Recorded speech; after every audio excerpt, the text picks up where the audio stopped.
Empress Rising. Yes. Yay. Yay. How's it going, everybody? I'm so excited to be here today. I am high as a kite.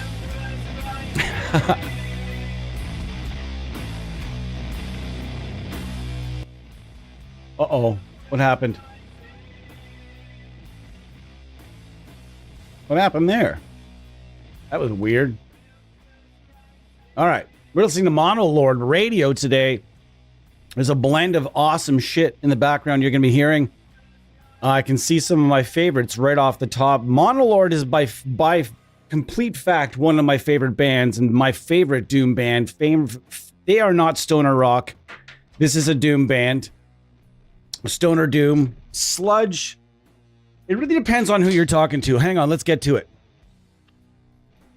And as usual, we get into his stream, and I've got something in my fucking eye. Because, of course, I start stirring it all up here.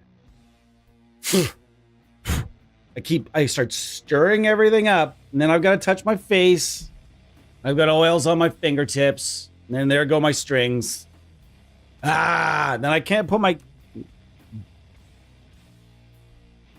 Taking my headphones off sucks because I've got these little, I've got this little grippy thing on the one side because my ears are kind of like lopsided, and otherwise my glasses sit kind of like this. And if I'm gonna put my headphones on, I've got to take off my glasses on. I got to take my headphones off, otherwise that thing just slides up and it's We're gonna change. I kind of want to change batteries in this thing. D'Addario gives you like the weakest battery in the world for their tuners. What's going on, everybody? The Studio Lord, the Lord, is in the house today, and we have a really, really sweet and very slick and amazing lineup for you today.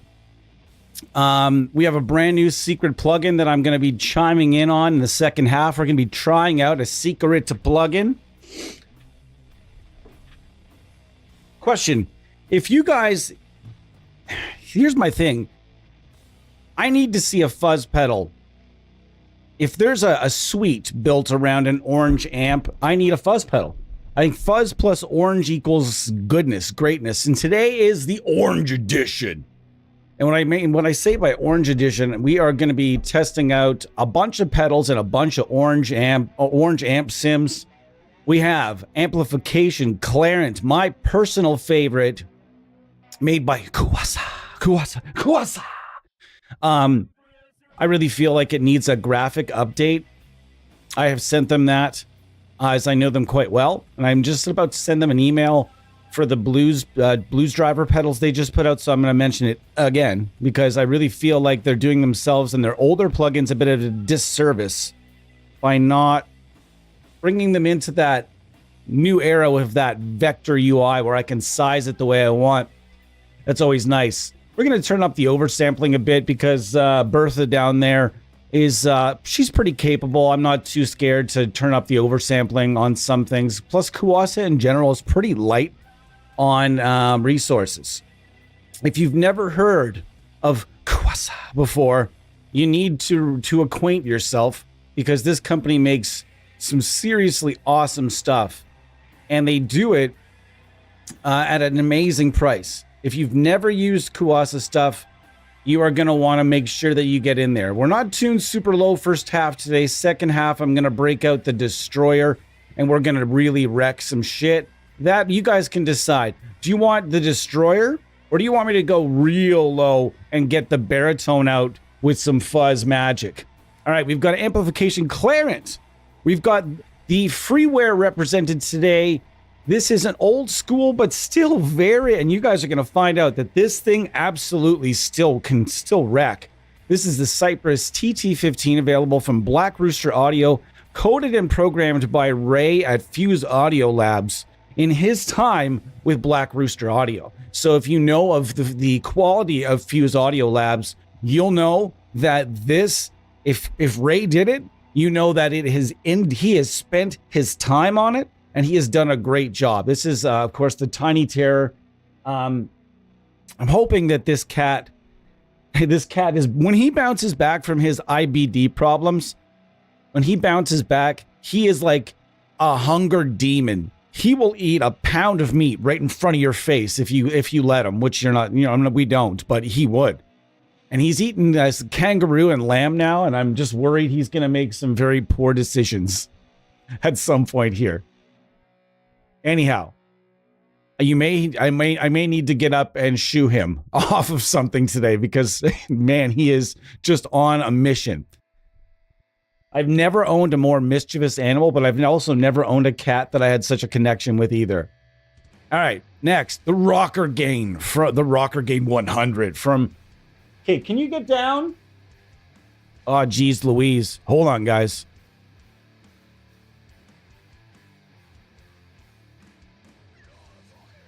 Sometimes you got to give them the dad face. Cats understand looks. If you don't think they do, you don't own a cat or never own a cat. Because they understand the dad face when you give them that, get down. When your dad would tell you something when you were a kid, be like, hey, get down. And then the second time would be, get down. The teeth wouldn't move, the lips do, and the eyes turn evil. It's like, son, get down. You don't get down. Get down. No. And when your dad talked to you without moving his teeth, he's pulling out like the spirit of Clint Eastwood. Get down. No. Man, and that was a move for every dad back in the 80s, though. It's great. If I just played metal, Rudy, absolutely none of them. Not one, but if I had to recommend one, this would be it. If it's for metal and metal only, I'd recommend zero. I do not like orange amps for metal. I never have. It's just me though. You guys might love them. I've never been a big fan of using them for like modern metal.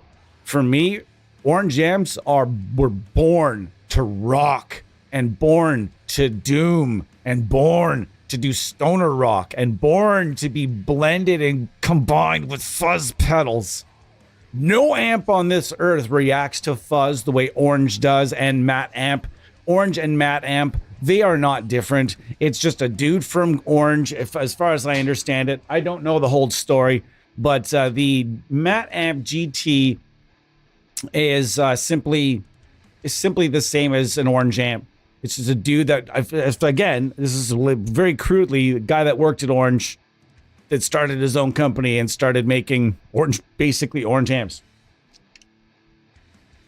So those things, I don't give it long because I've been pressing the idea on developers for a really long time now, for probably about 3 or 4 years now, on somebody needs to do the matte amp GT120. Why? Because I figured, I can remember back when the guys and I were pushing Orange. At one point, guys, we have to remember that not so long ago, we're talking inside 5 years ago, there were no orange amps. The only orange amps you could get your hands on were this guy right here, the Cypress TT15, and the ones that they had in Amplitude. And there was, the odd one, but there was never really anything that great. And I remember the guys and I at Honest Amps and Reviews, as well as our whole user group, started really punching on Orange. And eventually, though, someone had to make that call and say, finally, we're going to do Orange because the demand is there. And there's no risk at that point. When the demand is super insane and super high, you're a developer and you're like, okay, the time is now. And there was this year where it was just like orange. It just kept on coming from every angle. It was like, yeah. So we finally got it. I think these amps were born for rock and born for doom, sludge, drone, and they just sound great when used for those purposes. For me, also punk rock, you can't be ignored. I've never been a huge fan of orange cabinets outside of the use for stoner rock and doom. I think they sound perfect for that. Outside of that, I prefer to blend the orange amps with a Marshall or a Mesa, especially a Mesa Oversized. I have a friend of mine, his name is Evan, old friend, who he made me fall in love because he got an orange amp and he's like, the cabinet's on the way. Sorry. I don't know. I got a bit of a summer cold or something. He's like, the cabinet's on the way.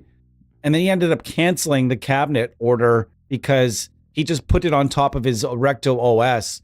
And it was one of the best punk rock, pop punk, skate punk guitar tones I've ever heard in my entire life. I fell in love with it immediately. So we're going to be doing that today. The rocker gain is one of the ones we went over. And oops, what's that? I don't know what that was. We're going to have to talk about... Actually, you can't see anything, really. It just showed that I needed to log in. That's all it showed. Ooh la la. And that is going to be our second half today, is a plugin coming from Nembrini Audio that may or may not be an orange amp. Who knows? We'll see. But at this point, what I would love to see is another Doom suite. That was, if you guys remember the last Doom tune, we went over that Line 6 plugin called Doom, essentially simply Metallurgy Doom. And guys, I'm telling you, it's pretty fucking awesome. It's really great. Like, I challenge anybody to download the free trials and try the free trials for the Metallurgy plugins and tell me they suck. Like, tell me they suck. There's no reason why those plugins shouldn't be getting a lot more. I just think they were marketed very poorly, and whoever their artist relations people are didn't seem to send them to anyone. Like have you guys ever seen a demo for those products? Any of the people you follow have any of the people that you guys follow demoed those plugins? Because man, with a budget like Line 6, they could take over the amp sim industry. They have a huge budget. They have a Yamaha's budget. They could step in and be like, we're just going to step in here, and they could have made a lot more noise with those suites. The Modern, the Thrash, and the Doom. And guys, check them out if you get a chance. We're gonna check out the last episode. Not gonna play it today.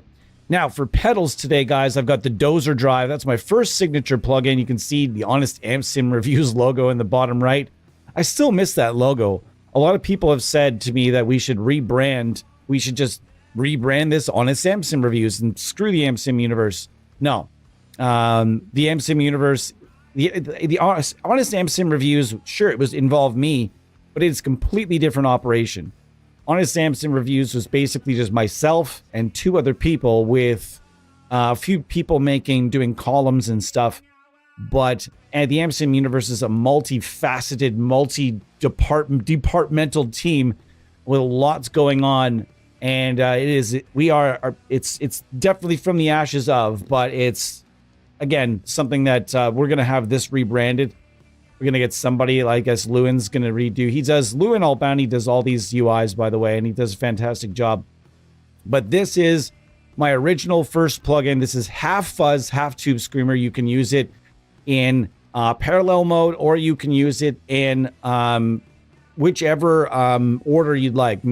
I prefer screamer to fuzz on the right here because it adds a bite to the fuzz before it hits the fuzz. But you guys can choose on exactly what you guys would like to do with it. This thing is a real crusher, though, for Doom and Stoner Rock. We have the El Hermano. This is not a fuzz pedal, but this is a germanium overdrive that sounds really, really nice with a number of things, especially when stacked with a fuzz pedal. So we're going to do that. We've got a heavy pedal, of course. That's an HM2, which to me is a fuzz pedal. It sounds like a fuzz pedal. When you listen to it, to me, most of the time, it's real close to fuzz distortion, because that is I've always felt that the fuzz that the heavy metal pedal from Boss HM2 always felt that it had that fuzz type of response where it had that chonky, sausagey wave kind of thing going on. Facebender, this is free, 100% free from Distorque from way back in the day. We're going to show that this thing can still absolutely do the job. Blue Face from Audiority, Big Goat from Audiority, Free Fuzz Alert, Big Sur, Big Stuff, also another Free Fuzz.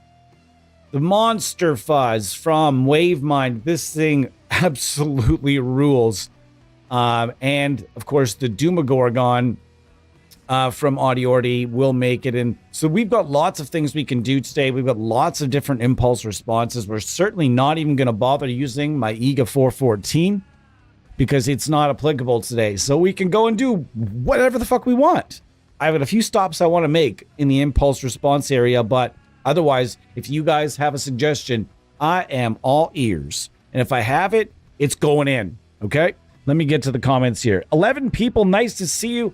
Hi, again, my name is Tyler. Welcome to the Amp Sim Show episode 144. I could not be more excited to be here with you guys. I've had a very nice day today. It was a rather lovely morning. I threw a round of disc golf, and that is one of my favorite things to do first thing in the morning and when I'm off for the summers. Man, it's great to wake up and get there and have a little tiny bit of herbal enhancement before I jump out on the course. That's a very popular thing to do in disc golf. There are many herbally enhanced individuals. When I say herbally enhanced, if you don't understand what I mean, I am currently very much herbally enhanced, which for a stream like this is, I think, sort of a must. I had a round of disc golf today, and it was pretty rad. I almost hit this guy. I don't normally almost hit people, and man, those things can really do some damage if they hit somebody. It's not just a regular frisbee, and man, I felt bad because I didn't think they were in range, and it was a throw. It was a toss. I went way out of my distance and almost hit this dude. And when I went up to him, I was like, I was yelling. I was like, 4, 4. And he saw it coming, and it still almost got him. And when I went over to him, I expected this guy to be rather, because he waited for me to get over there. More usually people just keep walking, but this guy, he waited. So I'm thinking, fuck, I'm going to have to deal with some shit right here. I'll eat some shit. That was my fault. First rule of disc golf, folks, is you never throw. If you think you might hit someone, if you think there's even 1% of a chance, and you're playing in a public area, do not throw that frisbee. And I did, because I didn't think that was going to come anywhere near them. And of course, the last throw you think is going to, of course it's going to happen that way. Went over to the guy, and I was like, oh, dude, I'm so sorry. I was like, I went to shake his hand, and he came in kind of quick, and he was like, man, I'm actually just really impressed. He's like, that's like 370 feet away. I'm really impressed. How do you do that? And I'm just like, wow. And then we had like a 20-minute conversation about the guy maybe learning how to play. So, not everything is a bad situation. All right, so we got here today. I've got my Studio Lord. We're all tuned up. All right, gonna make sure we've got a solid DI. I'm gonna get started with, let's get started with in Free World. Okay. All right, and we're gonna turn off the cabinets. The cabinet's not by any means terrible, but I mean, things have come a long way since then, so I am going to go and use something else. I have a few IRs I love using for Doom, and I'm going to do that. Guys, I'm going to get to the comments in just 1 second. I'm kind of just like zoning in here. There's the Big W, and I recommended this to one of my what was that? One of my very favorite creators. What was that? Weird. One of my very favorite creators. I got him onto. Recently got him on to. His name's Fuzz Drones. I think his name is Zach. Anyways, if you've never checked out Fuzzed, Fuzzed Drones, Drones, the guy is just awesome. Really great content creator. Gotta check him out. Anyways, we're gonna get started. See what we got here now.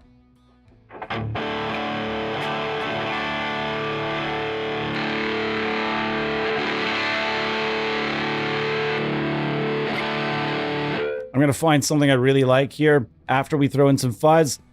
Let me see what we got in the comments here, guys. Oh, today it's fuzz and orange. Yeah, it sure is. Not your thing? Wait, you hate fuzz, right? What orange plugin from, another question. Which EVH amp sim would you pick? EVH or 5150? Because if it's 5150, you know my answer is the Kazrog Ampcraft 1992. If you buy it, tell them we sent you coming. Tell them we sent you over there. Okay? We want to let Kazrog know that we got their back. And we love to talk Kazrog. And that is a damn fine plugin. Damn fine plugin. Absolutely one of the best plugins one of the best plugins I've ever used. My favorite, absolute favorite plugin, and I use it a lot on this channel. And that one is the is all and ends all of 5150s. There is nothing better. As far as EVH brand, the best 5153 out there, I believe, is the Mercurial Audio amp box. And that is up for debate as well. So let's start with a completely free unit here. This is the Big Sur Free Fuzz.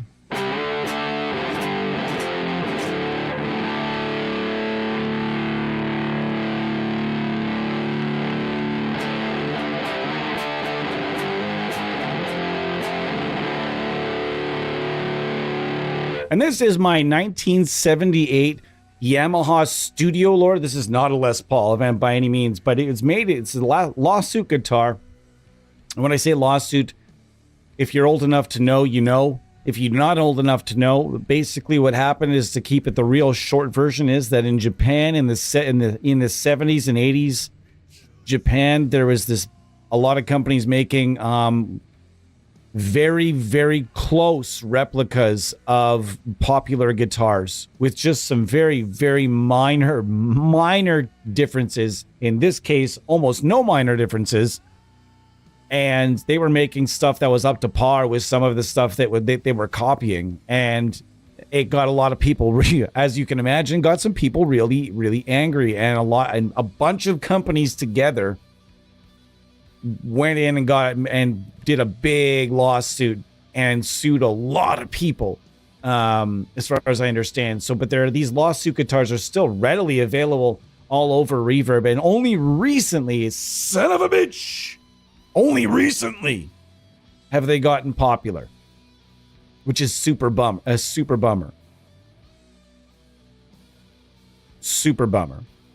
Because now they're really expensive. Anyways, Rudy, I did forget about something. There's a plugin from Aurora DSP called Absalon, based on, I think, the Thunderverb. I can't remember which exact amp. That is based on Orange, and that is good for metal. Aha! And we're not playing metal today. We're playing fuzz. So go ahead and check out. I'll tell you what. You let me know if you like that or not. I'd appreciate it. And it's pretty rad. It's a very simplistic plugin. It's very cheap. I think it's in the $20 range, $25 range, somewhere in there maybe. And it's pretty sick at doing metal for an Orange. The cabs, if you don't like either side of the two impulse responses that are provided, you can just shut it off and use whatever you'd like. And it does blend well with other impulse responses. I think it could use a fuzz on board. I've harassed Daniel a little bit. But I think he's going to do something a little bit different for Doom players, something very simplistic and doomy. I think it's going to be a thing. So we'll see. All right.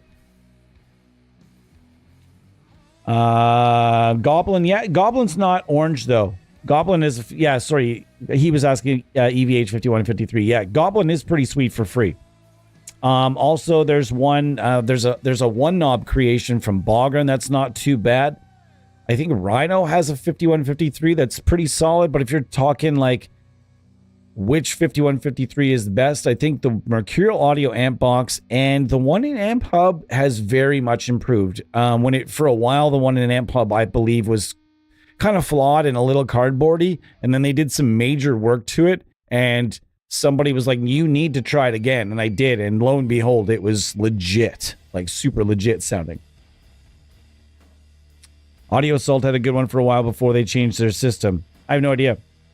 EVH 5150.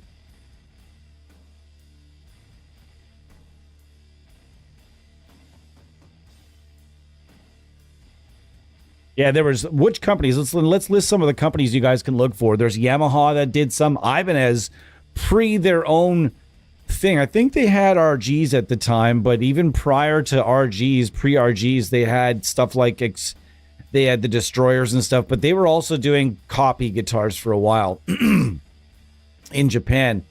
Bernie. There was Bernie. Yamaha. Damn it. There's a bunch. Why if Bo was here, he'd be just like rat dot rat dot dot dot dot dot dot, and oh, I forgot about rat dot and dot. Anyways, let's get back to tones. I do have to play some guitar occasionally here.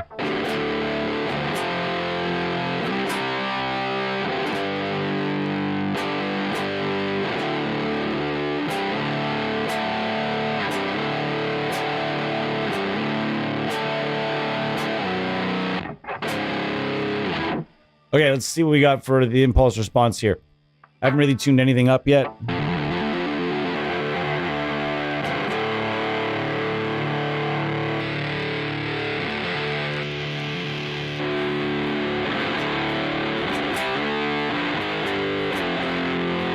That's going to be the one for now. That sounds pretty good. That is the M160 CV12 and M160 CV12 blend and PZM blend. That is from Dr. Bonkers. This is the big W412 we're starting with, and this is the very free, 100% free, big cert. And you head down to this guy right here. Now we're going to kind of mess with this a little bit.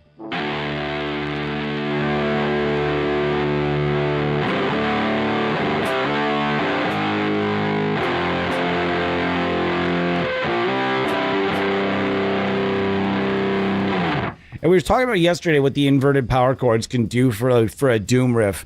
And I was, again, what is doing that? I'm really not sure what is doing that, but that's quite irritating. I don't know if it's something in here. Something's definitely providing some... There it is again.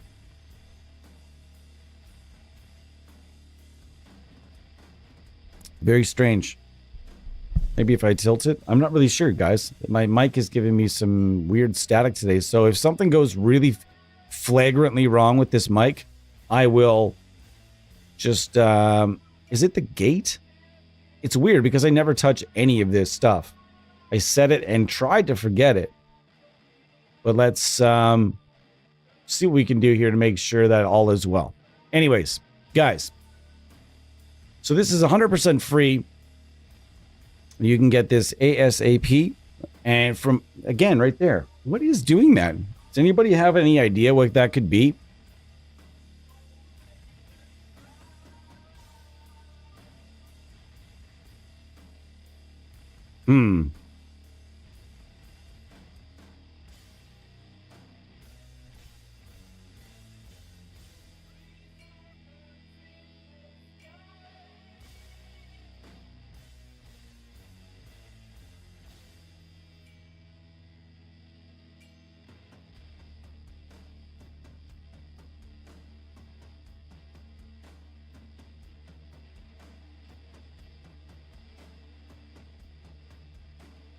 Check 2. Am I back? Are we back? I think we're back. Check. Check. Check. Sorry, guys. I think I figured out what's going on. What's the problem is here? Just give me a second. Check. Check. Check 2. Check. Shh. I think I figured this out. Check. And 2. Okay, I think we're okay. I think I figured out what was going on here. Am I still here? Am I still coming through okay? I think I figured out what was going on. I think I was clipping in... let's see if it happens again. I was clipping in OBS.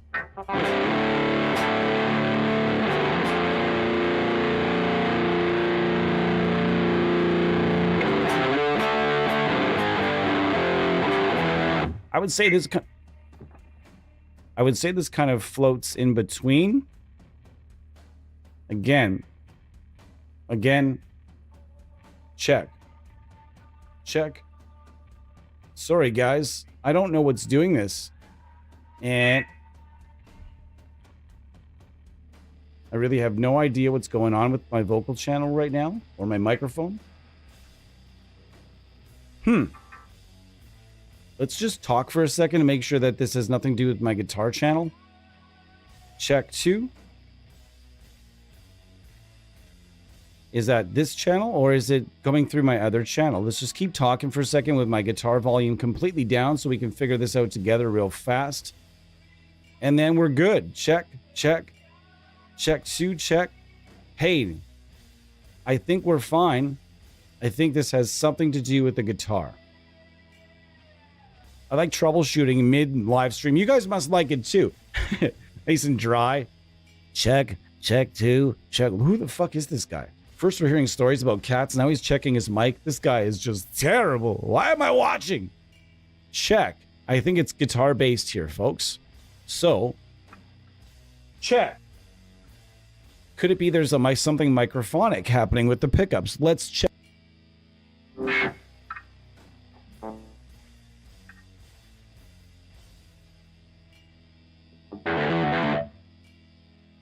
I think it was the fuzz and something was not right.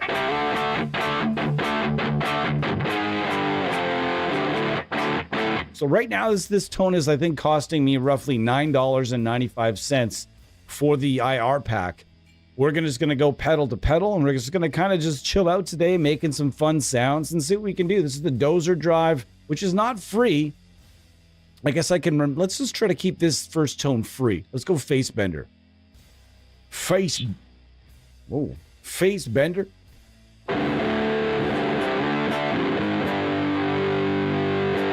Yeah.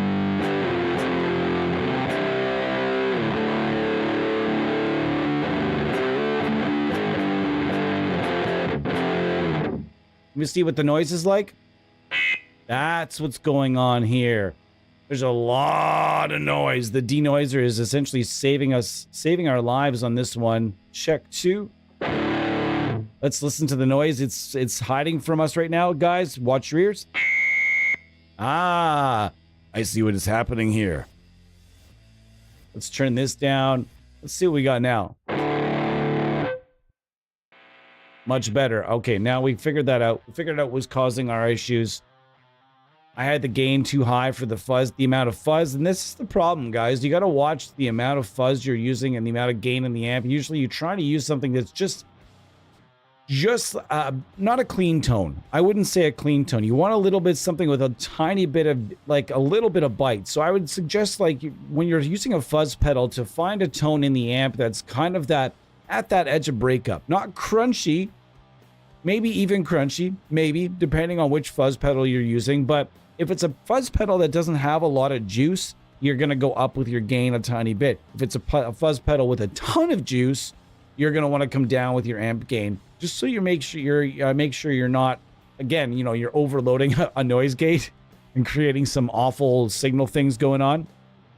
All right, let's see what we got here. Man, the chat is slow today, boys. We got 8 folks in here. We are slow. We are slow today. I hope you guys are having a great day, though. How's it going, everybody? Cody Stokes, things are going quite nicely for me. I had a great day, nice morning. Summer of naps, as usual. I have a lot of naps in the summertime when I'm on holidays. But I've been, as mentioned, building a disc golf course, as I've mentioned to you guys many times. I'm going to be doing that ad nauseum throughout the summers because it's basically the main thing I'm working on, other than this and my artist relations stuff with Aurora DSP and a few other companies that I've got going on. It's a lot of fun things happening.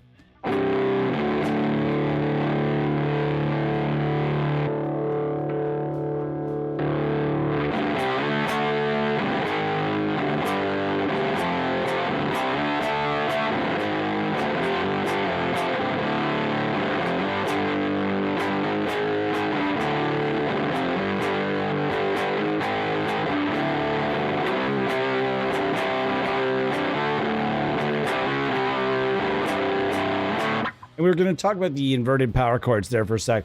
So imagine we take a riff that is just, we're going to take your average, droney riff and just play it. And we're going to add things as we go, and you guys can see how much adding all the different stuff can add in general weight and sound.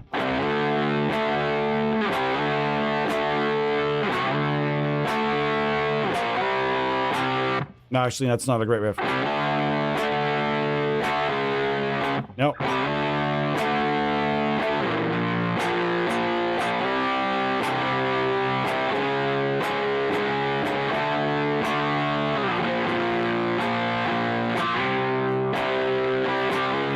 Let's add the high finger.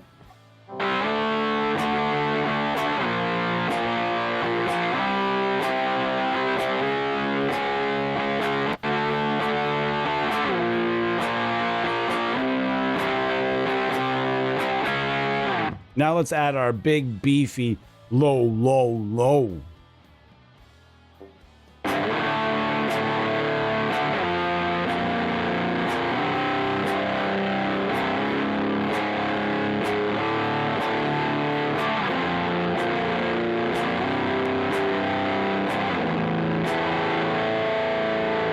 So there's a pretty big difference between and. So yeah, it's huge. Huge. Was a little late, but couldn't miss the doom. Don't worry about, man. Don't worry about being late around here. We're never in too much of a rush here. And if I'm in a rush, I'm going to tell you guys at the start of the stream. It's going to be a short one because I just want to squeeze something in today, or this or that, the other thing. Makes sense. I haven't. Was a little late. Sorry. Wanting to check out the Carrot amp, but unavailable now. What Carrot amp? From who and the when? I don't know what the Carrot amp is. You're going to have to enlighten me. Right now, we're using a completely free tone based on the Big Sur. The Cypress TT15, which is still absolutely does the job, guys. This will do the job 100%.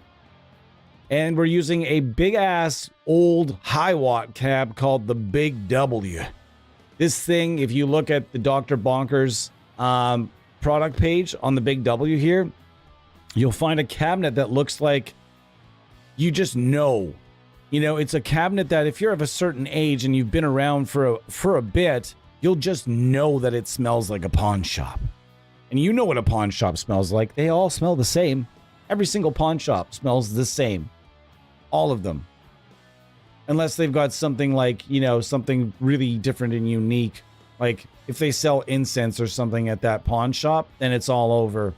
Everything in there is going to smell like incense for fucking ever. How do I know that? Well, because my mother owns a store that sells incense, and I get some of my packages shipped there. And when even if it's been there for an hour, I'm picking it up right away.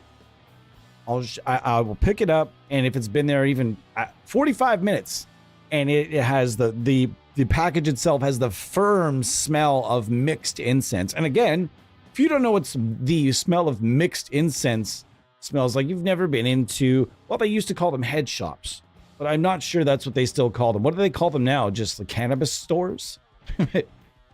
Back in the day, head shops were basically just like, you would go there to get everything but the thing that you were, you know, everything but. They sold everything but that thing. Paraphernalia and such. You know the stores. If you've ever been in one of those, you know what that smell of incense smells like. Groove Lab effects. It's supposed to be super. Okay, yeah. Groove Lab is a different kind of company.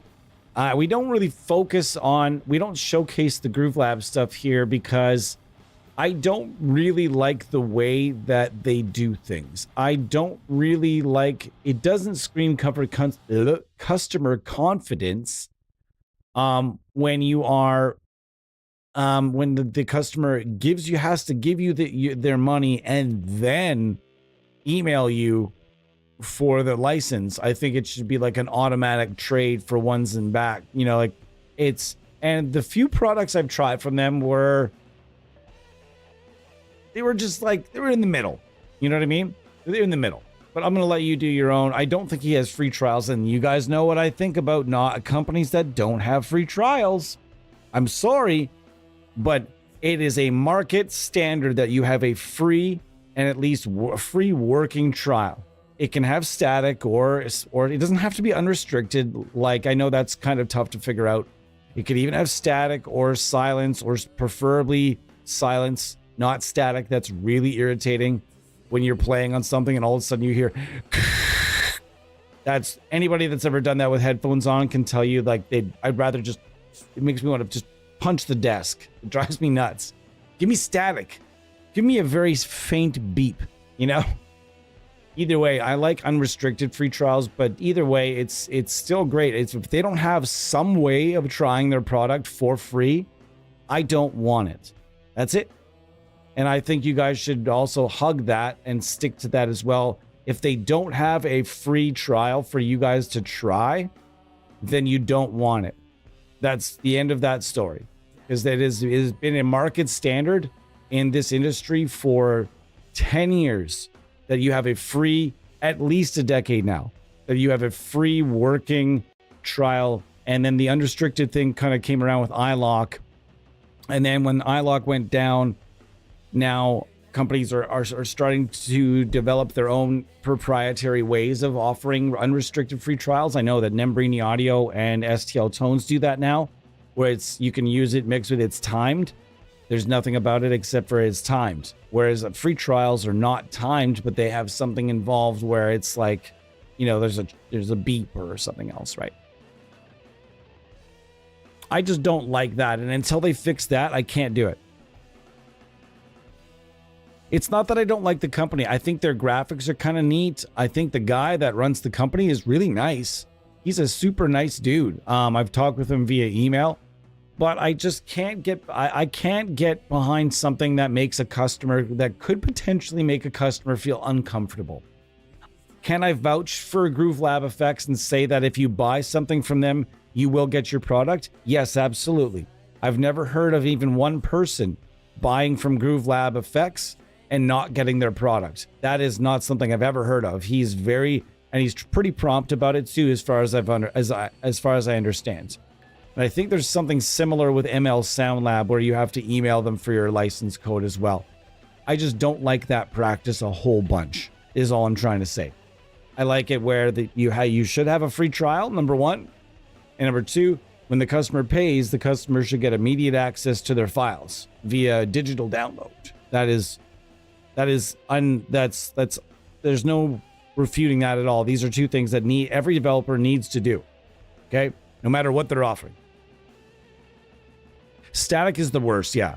Static is maybe the worst. My comments are delayed, sorry guys. All right, so today we're checking out random orange plugins. Our first tone today is all free, except for this one, except for our impulse response. And if we go and look up Dr. Bonkers, Dr. Bonkers Sound Lab, if we go up here and look that up, and we go to the big W, how much is the big W currently? Let's find out. Let's show you guys that cabinet I was talking about as well. Because if you see it, you'll understand what I mean about, like, if that cabinet was in your home. You guys know when you buy like something large from a pawn shop, like a cabinet, and then like there was this one time where I bought a Marshall cabinet from a pawn shop, and then when I went back into my jam space, the whole jam space smelled like, it absolutely smelled like pawn shop. Here it is, the big W. You can just look at this cabinet and just look at it and say, yes, this cabinet smells like a pawn shop. This cabinet does, 100%. High watt speaker enclosure. This is that's it right there. And how much is it? Right now it's $10.99. $10 for the big W. And man, the Dr. Bonkers selection is rad. I just love I love looking at his cabinets because he's just like, look at this thing. Look at this thing. Can I see it? All right, look at this fucking thing. The Delta 412. What the? Based on a Harry Colby Soundsmith concert, 800 watt straight 412 guitar amp cab impulse response files. There's a lot of words in that happened at the same time there. This thing looks like man, I bet you this cab sounds unreal with like anything you put on top of it. Get off me. Skeeter in here. EVM 12L speakers. Man, this thing, I'll bet you it absolutely destroys. What do you say we just give this a run right now for funskies? Let's do it. Let's go give the Delta a try. It's in here. I know it is. There it is. I haven't used this since he released it, so I have no idea what's about to happen. I'm very excited about it, though. Okay, let's see what's going to happen here.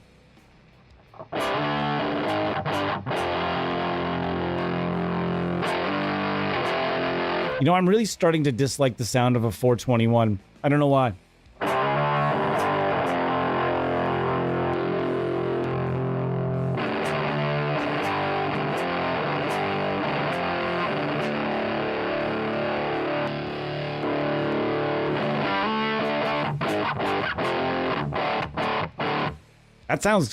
That sounds very, I know this is not, maybe not, I don't know, I'm just going to use the term honky. Because there are some cabs that just have a honk to them, that are like a mid honk, that just like, what else are you going to call it? A mid bump? No, it's a honk. Mid honk-ish, I will say then. 5 people? Come on, guys, let's stir this up. What's going on, Kyle Hunter?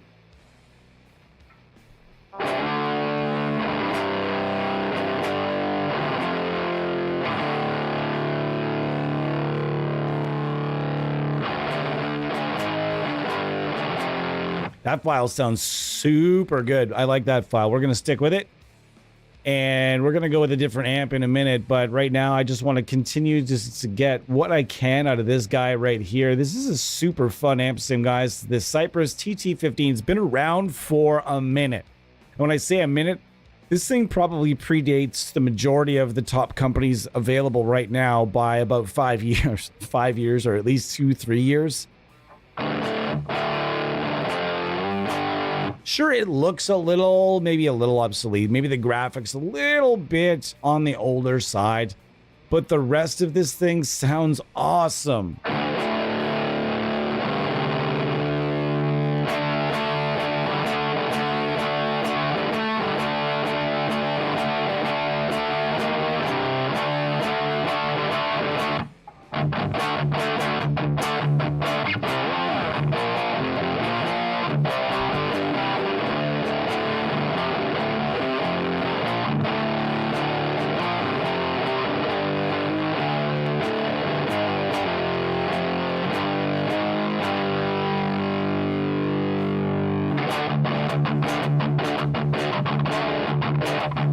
All right, riff of the day. What's this riff, guys? You guys guessed it pretty quick yesterday. Riff of the day today.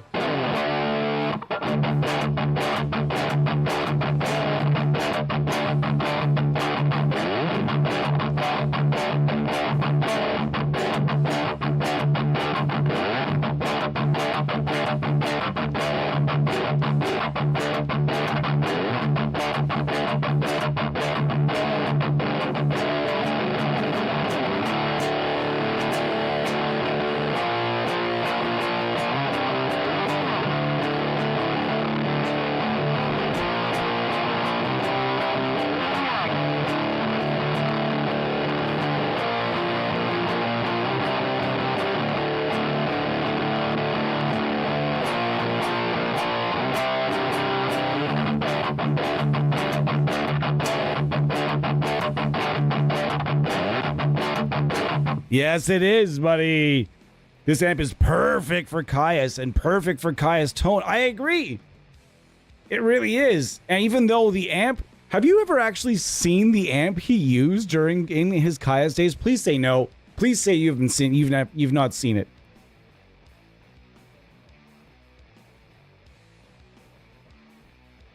Please say that you haven't seen it. And you're right, it is. It does sound rad for Caius.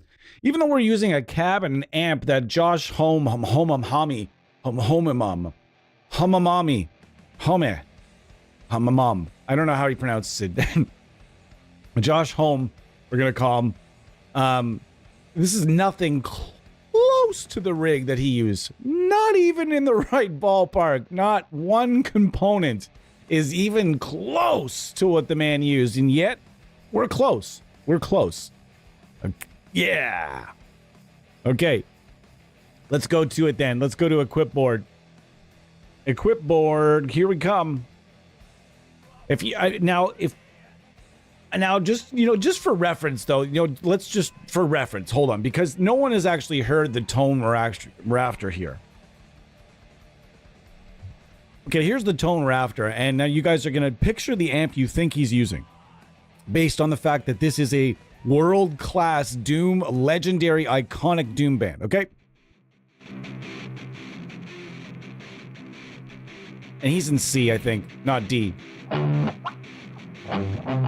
Yeah, he's in C.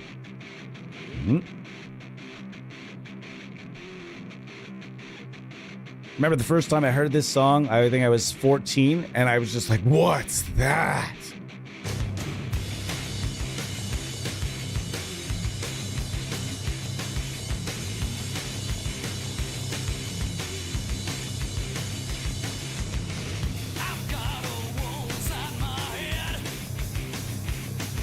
Oh my god, that's so good. The song makes me happy no matter fucking what.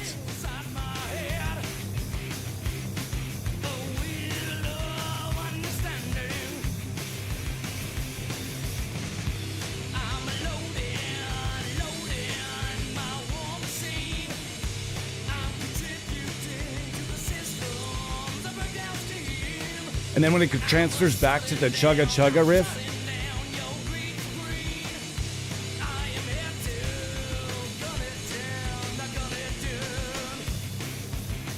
No! It's so good. It's so good. It's just so good. Oh, man. Anyways, going back to it. I saw this funny meme today. Something about Josh Home talking about doing drugs in the desert or something. Where it's like... That is a riff in a tone that I've not heard before. That took me off guard, guys. Let's experience this riff together, because it's pretty weird. Hold on, I gotta start it again with that little... Hold on.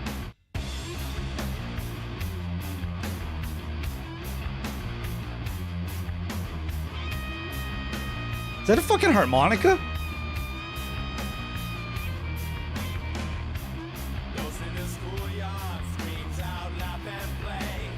Holy shit, this is heavy.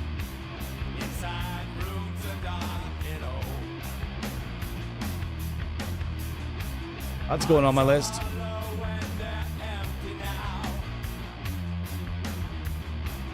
Holy cow, this is heavy as fuck.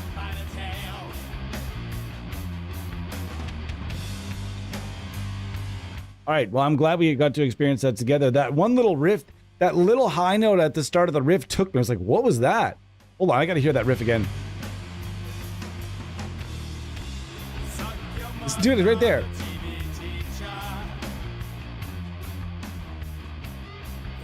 What is he doing? That's not a harmonic, is it? That sounds like a high note.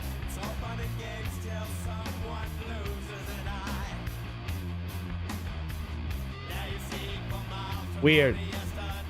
I like this. There's something about it. It's weird, but I like it. Goat Snake. What a cool band name. That's a fun band. I like that filthy. That's doomy tone to me.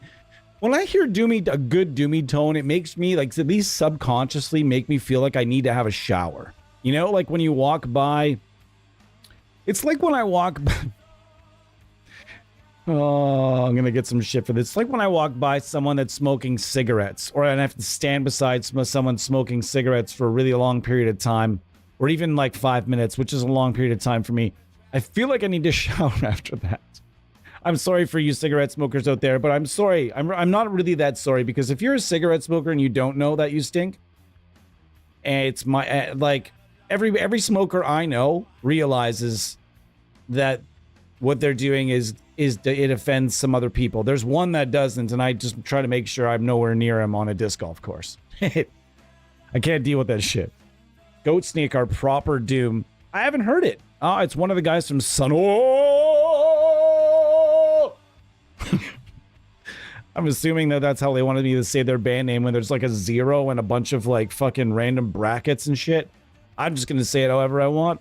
You're going to make up a stupid ass way to spell your band name. I'm just going to say it however I want. And you can't stop me unless you want to clarify what the fuck that means at the end. I've talked a lot of shit on Sun. Oh! Oh, I just think it's funny. I love their guitar tone, but it's not a. They're not a band.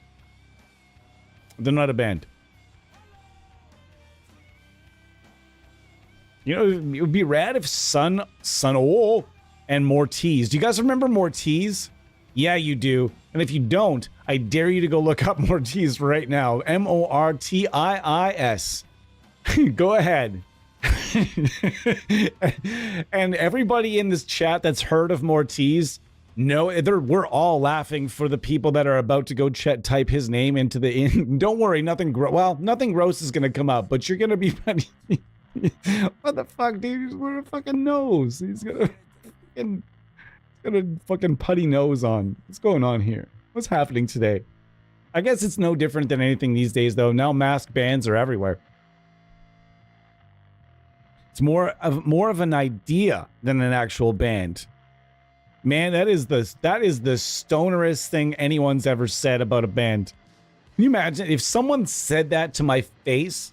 I would laugh and I would walk away. Like, it's like, what kind of band are you? And if the guy actually responded to me with like, wait, man, we're not really like, I'm going to use the even though I'm baked right now, I'm going to use the extremely stereotypical baked guy voice. It's like, man, what kind of band are you? Oh, man, we're not really a band, dude. We're more of an idea. An idea, yeah. It's more of an idea. It's not a band. We're just guys with an idea. I'd be like, see you later, dude. Wait, before I go, can you tell me what strain it is that you're currently smoking? I'm not actually on anything right now. You're just loving life. Fantastic. Enjoy whatever you need to say to get through the day. I guess I'd call them a duo. The troll mask guy. Oh, playing a note that lasts indefinitely is so easy with fuzz, though. Like, we could do it right now. You guys have seen many a note on this channel that lasted for much longer than it should have. Considerably longer than it should have. Anyways, how are you guys doing, man? We got 4 people, man. I must have really bored people to death because I'm not really playing guitar. And they're like, man, this is fucking boring. He's not playing. He's just talking shit. All right, let's switch amps. We're gonna go from the Cypress. We're gonna keep switching to random IRs today. We're gonna get the secret plugin going, and then the second half for a few minutes. But there's not anything else. I can't really. If you guys, if there's something you want to see, let me know. I'm gonna shut off. It's not that I don't like the IRs that are provided in this particular plugin. I just don't like the loader. Okay. The only downside to Plugin Alliance Brainworks plugins is exactly what you're looking at right now. Let's go to the screen. All right. This is file 110. Now, I'm going to go to 1, and I'm going to show you. Let's see how long it takes me to scroll to the bottom of this list. And counting in seconds, let's go in the steamboats. 1 and 2, and let's go.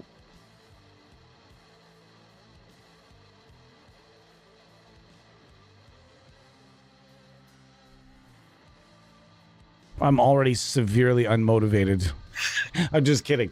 But seriously, convenience is a real thing these days, and I know they will. It's factual. They will never, ever, ever, ever, ever update these. These are as they are forever. However, what I'm going to tell you is these are some very good amp sims.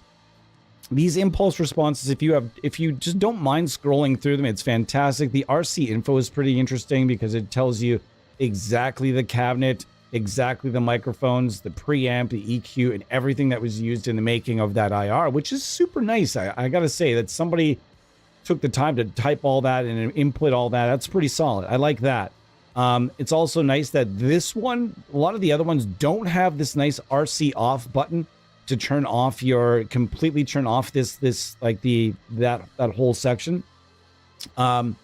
But if the other ones, you have to go to the top, you go to the top file, and then you go to the minus button and go to the last file so you can skip the whole scrolling business. And that usually on the other plugins without the RC off, guys, is going to provide you the recording chain, the play via real cabinet or something that it says. So in this case, we're just going to turn it off and we're going to leave it that way. And we're going to get started with a monster fuzz and the rocker gain. And we're going to keep using this delta and see what happens, I think. Let's see what we got.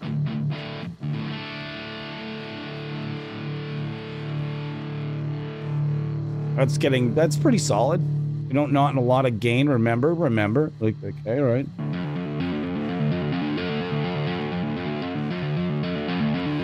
That's sounding powerful. I like it. So we're going to go between high and low input, I think. Well, we can try dirty and clean too. But we're going to start with actually, let's go with something we are already using. Let's go to the big stir just for a second here and see what we got.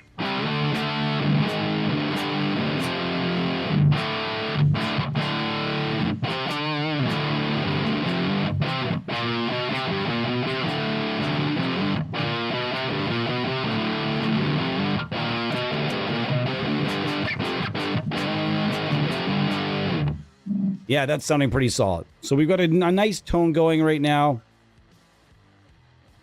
Hopefully you guys are having a kick-ass day today. It's nice. It's weird though. It's been like fall the last couple days.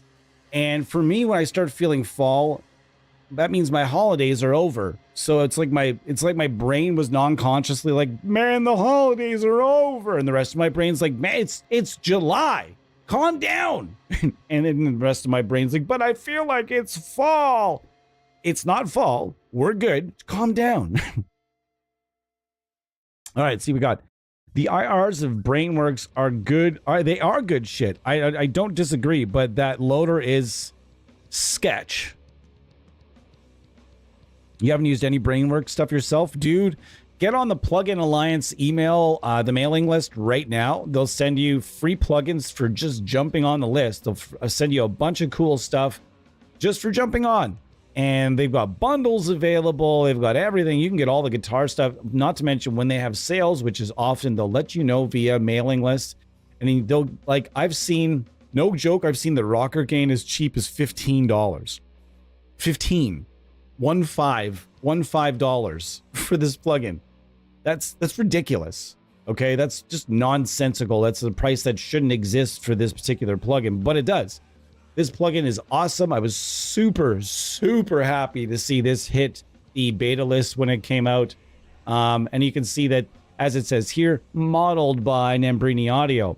So, as mentioned several times in the past, prior to Nembrini Audio, Igor Nembrini worked at Brainworks and did all of the Brainworks and the BX, all of their guitar amps, all of their pedals, and a lot of other stuff in their lineup as well was coded and programmed and developed by Igor Nembrini prior to him reaching out.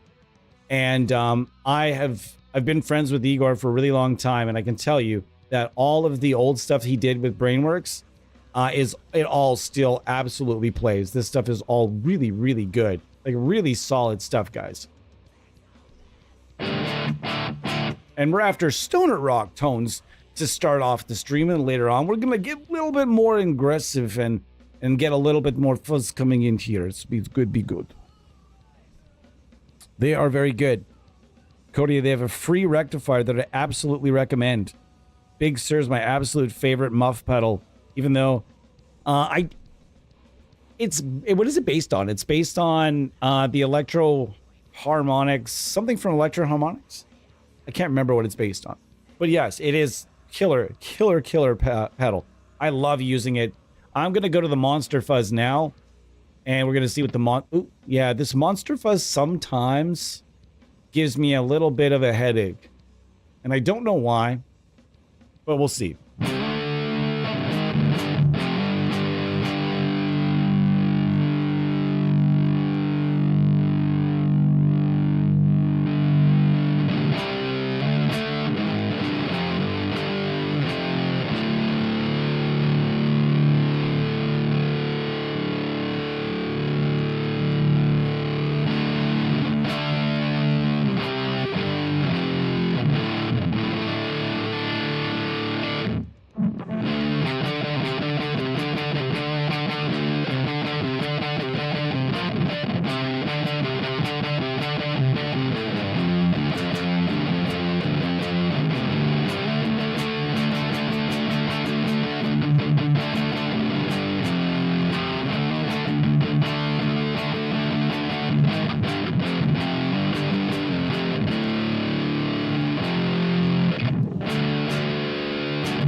Way too much gain there. Anyways, we were going to go look at Josh Holmes' amp. You guys heard the tone.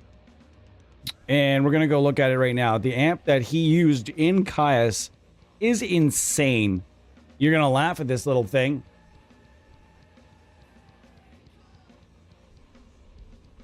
Amp in my... Where is this little thing? There was actually a developer I knew that was really considering doing a Mockingbird. When did he use a Mockingbird? I call BS. Where's this little amp that he used to use? It's not a PV Decade, is it? No.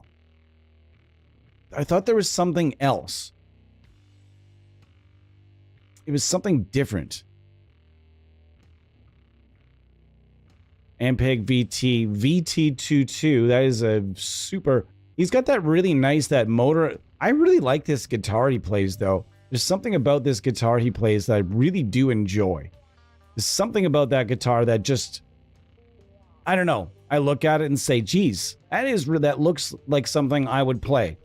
Depending on, like, the usage. Anyways, I thought there was this different amp. I thought there was this other little thing. I played the same amp since I was like 13 years old. Okay, so the Ampeg VT40 was what he used in Caius. But I could swear it was something else. All right. So anyways, he used this really tiny... Oh, gosh. I just really remember it being something different. Hold on. Hold on. There was another page. I was wondering. Wow, he used a Chandler. That's an amp we haven't pulled out in a Doom Tomb. Let's pull this out today. This was Fate. Where is the little thing that I know he used? Where is it? I saw it on stage, and I've seen it on stage with them a few different times too. Gosh darn it, man! He's used a lot of amps. The PV Decade. Sun Model T. That is an amp that I would love another company to take a go at. Line 6 did a pretty good job. I would love for a company to take a really good stab at the Model T. What is Greed Tone? Never heard of that. Supro. None of these are the amp I thought they were. Anyways, nonetheless, we're gonna go and add the Chandler to the mix here. And Chandler, here you are. It's going to be loud, guys. Hold up. Ooh, I thought it was going to give me the 2 amp feedback, the dreaded plug-in on top of plug-in feedback. Now let's go check out the Chandler. And I'm, again, going to just bypass their... I'll show you guys how to do it. On the old ones, you go to File 1. Then you hit that back arrow. It brings you empty play via real cab is what you want if you're using your own IRs. All right, let's see what we got. Let's get started here.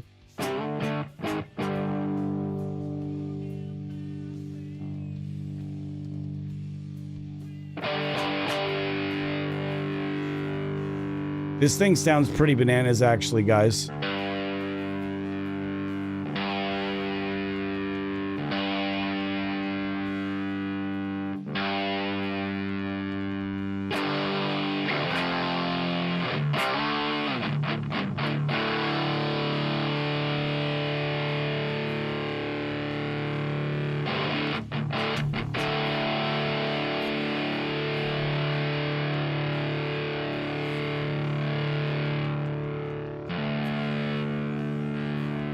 This used to have a bit of a different sound. I feel like it had a little bit more oomph. That sounds really like a great canvas for fuzz, so we're going to start with that.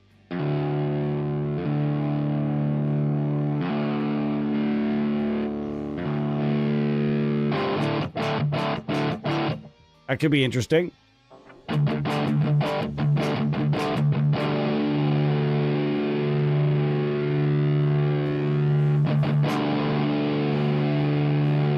All right, I'm going to go back to that high watt that I like so much. And guys, we're just building signal chains today. This is what we like to do during the Doom Tomb. We don't like to stay inside the box during a Doom Tomb episode because Doomers don't stay inside the box. They just don't. And now, wouldn't you know it, kind of forgot which file we're using here. So let's rematch.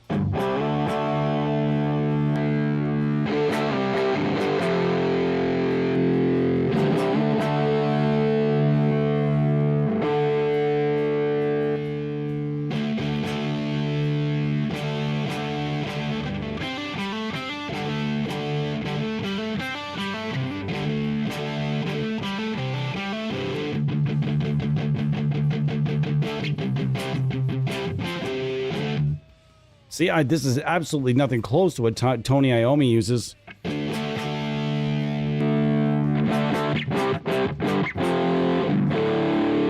All right, let's get a pedal in there. Start.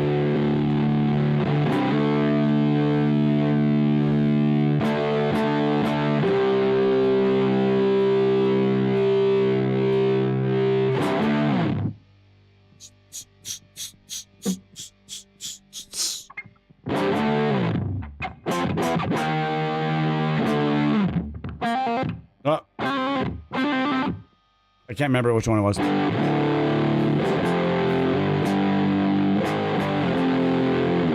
That's really solid sounding to my ears. I don't know about you guys, but I think that sounds pretty nice. Let's really crush the living heck out of this guy. Let's really make something filthy. Okay? Let's see what happens here.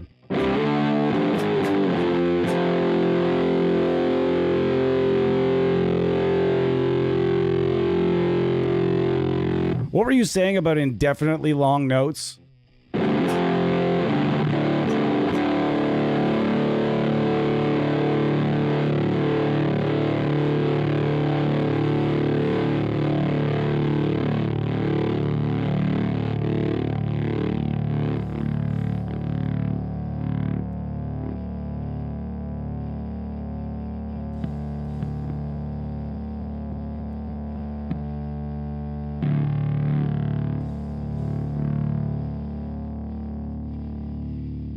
That's nice. Now let's get the distortion up. Now let's see what happens.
Wow. Wow.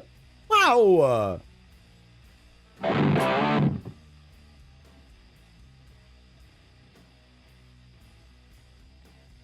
What a savage riff. That's tone. Let's listen to this riff just for a second, folks. This is the dream right here, to have a plugin that can do this.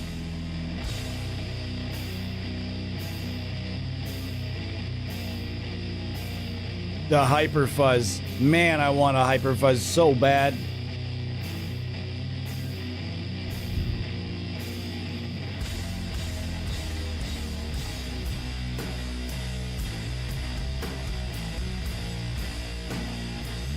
Oh my God, that's heavy.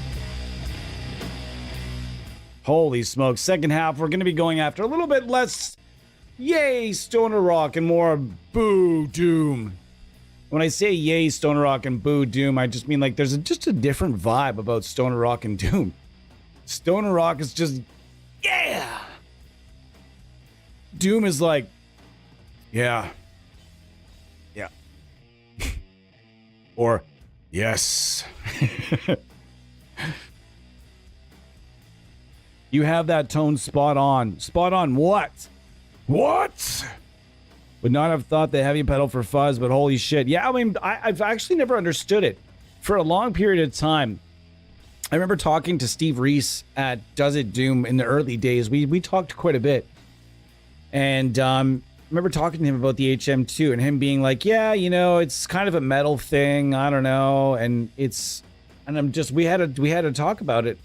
And then I was like a couple years later, and then all of a sudden a couple of bands started using it because it sounds like a fuzz pedal. It sounds like a fuzz pedal. There's nothing else about it. Nothing about it that sounds like a distortion pedal. And everything about it sounds like a fuzz pedal. Like if I crank everything, we're going to need the effector silencer for this. If I crank everything to Swedish style, what does this sound like to you? Does this sound like distortion or fuzz?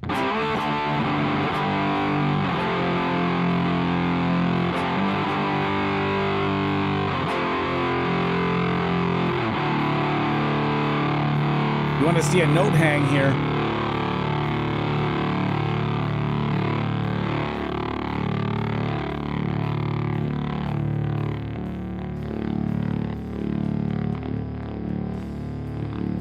It's like stewing and simmering in the bottom there. And then the gate gets us. Conan. Man. Conan is a band that came up on a list of cool doom bands that doom bands that it would be cool if they had a plugin that was based on their sound. And I legitimately sent an email to Conan's people seeing if maybe somebody wanted to discuss it, and very unsurprisingly nobody returned my email. But that's the thing about it though, you got to take those chances. You got to take those, like, what's the worst that happens? Somebody either ghosts you or somebody tells you, no, sorry, we're not interested. You know what I mean? Dang it. All right. Okay, so we're going. Oh, I see my missus has arrived back at the homestead here. Nice. Well, the GAV 19T is available also through Plugin Alliance Brainworks. This thing is fucking weird. The best way I could ever explain this is sort of like the white stripes in a box. This thing does an excellent Jack White, and that fuzzy sort of strange, fuzzy, fizzy sort of thing that he does, and so well by not in a bad way, but his tone is very distinct. And I think if you're looking for white stripes in a box, this guy right here, the Chandler Limited GAV 19T, this thing is rather old, but look at it. It still looks and sounds awesome, functions perfectly, has plenty under the hood. There's lots of IRs that come with it, but I'm using my own, as previously mentioned. It needs to leave us now. We're going to go. That was obviously not orange, but we went on an offshoot. We're going to go amplification Clarent in the second half. I'm going to come back and we're going to hang out. The Metal Zone was made for non-master volume Marshalls. Really? You're getting the fuzz because it has two sections of high gain clipped. Ah, I see. I see what you mean. Hey, you don't ask, you don't get. Exactly correct. And there's been a few artists that have told me, yes, absolutely, we'd like to work on a plugin. That absolutely shocked me. And I got the email back. I was like, there's been a couple times where I was in the middle of doing something and I just like, oh my God, you have to be shitting me that this is going to happen? My God, wicked, you know? And there's, man, you guys have some seriously cool signature stuff coming your way this year and early next year, and license stuff that I've been working really hard on connecting companies and artists with developers in the last year and a half. Well, a lot longer than that, but specifically for certain developers that literally said, we want you to go out and seek out signature stuff for us to help kind of boost certain things. And man, I like to, you guys, I can't wait to show you some of the things that are going to be happening in the next year. You're going to see them here first as a rule and part of the contract. Anything that I've arranged or anything that I've connected and done a lot of legwork, I get to show it off first. And that's something I connect with all those sorts of things that I like to work on. So guys, you can expect to see it here first. A lot of firsts coming in the next few months. We'll be able to show you guys things. The upcoming WaveMind plugin. Hope to show you guys that about a week out from release. And we've already teased a few things about it on the channel here. Guys, I'm going to be right back. Give me about less than 5 minutes. I'm going to greet the missus and take a quick break, and then I will be back at you guys with some more filthy, evil, fuzzy things and the secret plugin. Oh, I can't wait to show you guys the secret plugin and discuss it a little bit. Okay? Thanks so much for being here. Hit the like and subscribe. I really appreciate you guys. I really do. We've had a great time today so far. We had a great time yesterday, and tomorrow, giving you guys what's happening tomorrow. Well, tomorrow I will hopefully be here. It's tomorrow or Saturday, one of the two. I am going to be showcasing the new Cole Keller Audio Christian Colvin Slater Carnivore Eminence Carnivore IR pack. We're going to be using that through a bunch of my all-time favorites, and then we're going to be taking user requests as well as to what you'd like to hear this Carnivore IR pack through. Also, asked Christian if he'd like to drop in, and he is sending us a copy of the pack for free. Thank you so much to him and Eminence. They've always been really cool to us.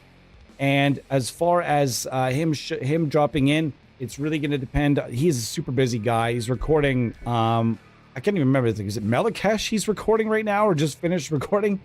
Like, wow, that's pretty rad. I think it was. Pretty rad. Anyway, so he's a busy guy. We may get him, we may not. But if he's not here, that's still cool. We're gonna get a really great look at this. So far, the reviews are amazing on what is said to be an amazing IR pack. So that's gonna be tomorrow at about 4:30. 4 o'clock. And if not tomorrow, we'll be doing something different. And then it'll be on Saturday. We'll be showing off the Carnivore. Okay. Thank you so much again for being here. I'll be back less than 5 minutes, and we'll see what's coming next. Thank you.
Hell yeah, brothers and sisters.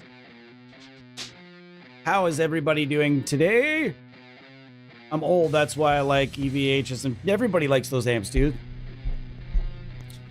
Everybody loves 5150s in the end, 5153s and shit. But the problem is, there are a lot of people that don't know shit about the history of that gear.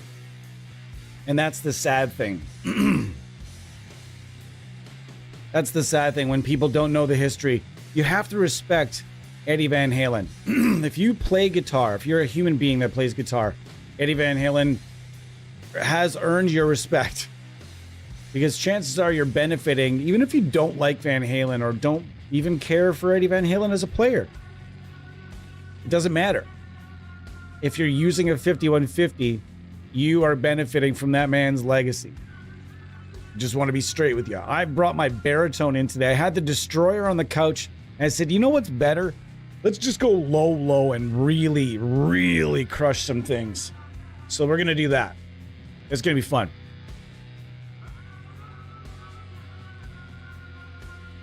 Yes, dude, MXR stuff and Boss stuff was made for Marshalls.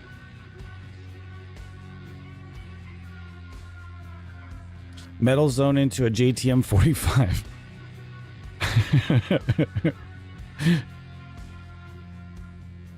How do the Amplitude orange models hold up? Anyone know?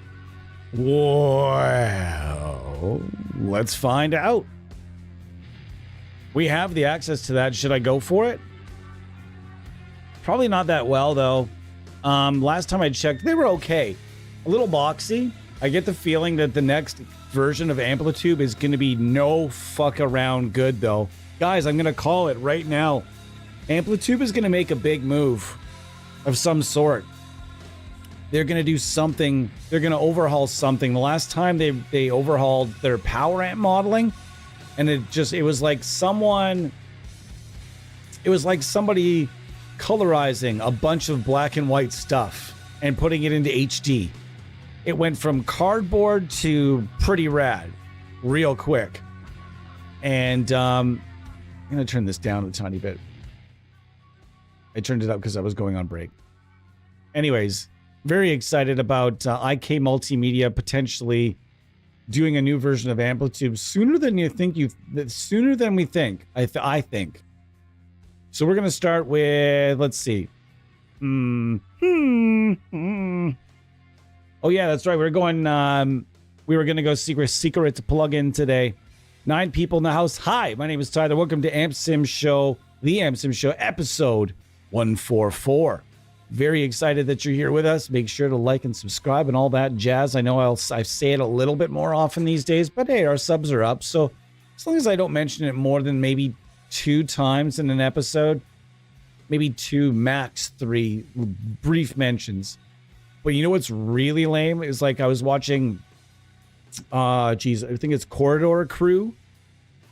If you guys watch those guys, they will literally be like, so we're going to talk about this next, and they'll stop their content and to take you to an ad for themselves. Like, it'll literally be, they'll take you to like a like and subscribe reminder that's like carefully scripted. It's like, fuck, are we kidding me right now? Just keep moving. I will personally, hold on. If they don't fix their input calibration, who? Nembrini Audio? Or whom? Who are we talking about right now? What's happening? Rudy, any suggestion for the settings in the metal zone?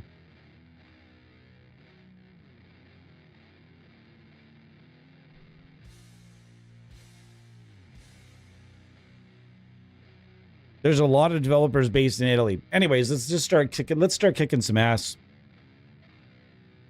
Let's find out which impulse response we'll go for now. Let's go to the Soldano, the Solo 4. Oh, wait, no. Wonderful. Let's go to the Sun 412, baby. I forgot about the Sun 412. And that's where we're at. Let's see what we got. Oops.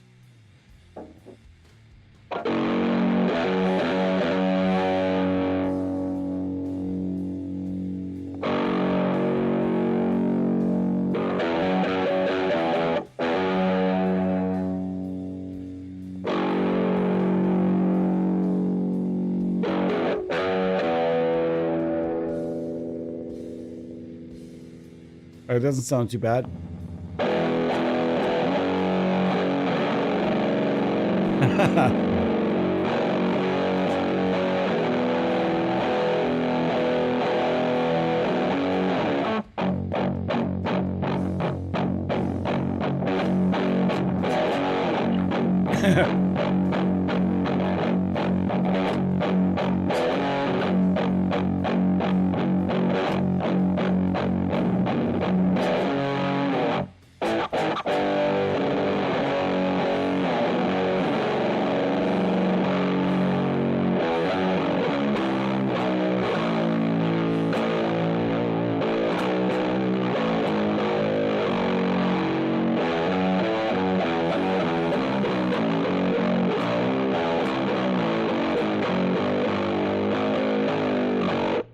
Nice.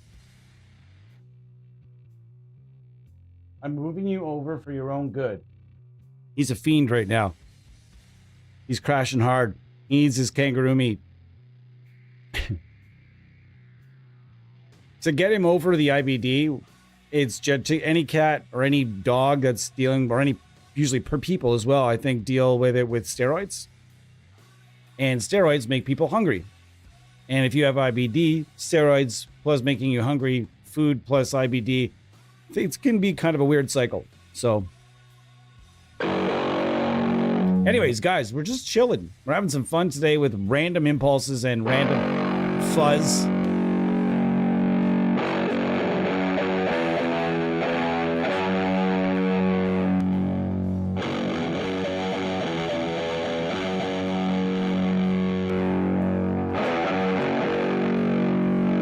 That's the winner so far.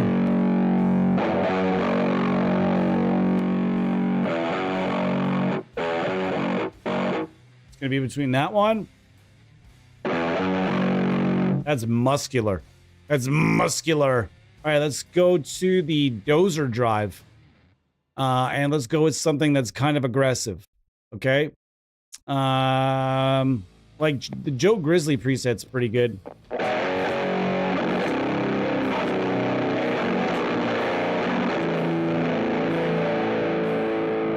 See, the thing is with the fuzz side, I'll go to the screen. If you want more beef, it's simple. You just hit the doom switch. Get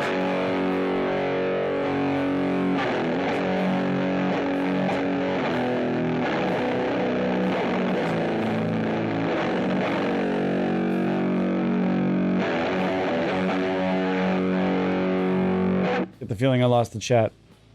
I did. Wow, did I ever?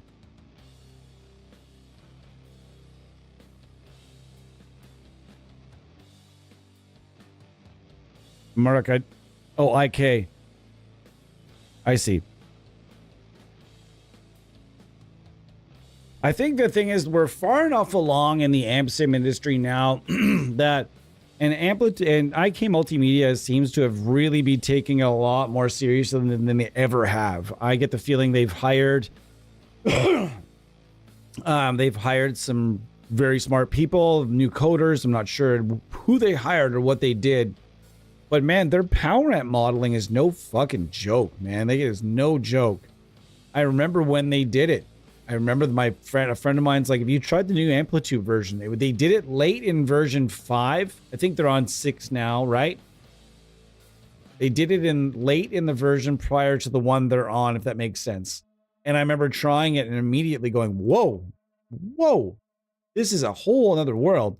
The next one, though, the next Amplitude, I really feel they need to do the due diligence and finally put some of those old models to sleep. Either make them way better and rewrite them completely, or put them down and make them, and take them off. There's stuff that they're still trying to shoehorn shit from like Amplitude 2 legacy products. And then there's like 5 layers of legacy products. And it's like, guys, it's time to put a few of those models to sleep, because you use them and you can tell as you're scrolling through the different amps and different things in there, you can tell immediately when you're using something old. Immediately. The second that you go over that amp, it's just like, it sounds like there's a blanket over it in comparison to some of the stuff that they've added in more recent years. I don't think they've added anything to the new to Amplitude in a while. And that to me says, like when I see IK Multimedia miss a quarter and then miss 2 quarters and maybe miss potentially, I think it's been like 3 quarters now since they've put out an expansion or anything for Amplitude. That to me tells me and just screams loud with a big neon sign, hey, I'm Tony. If you don't know, if you know, you know. A big LED sign for your business. They're standing up there saying there's a new version coming soon. They've also put a couple things up for free and done some weird stuff.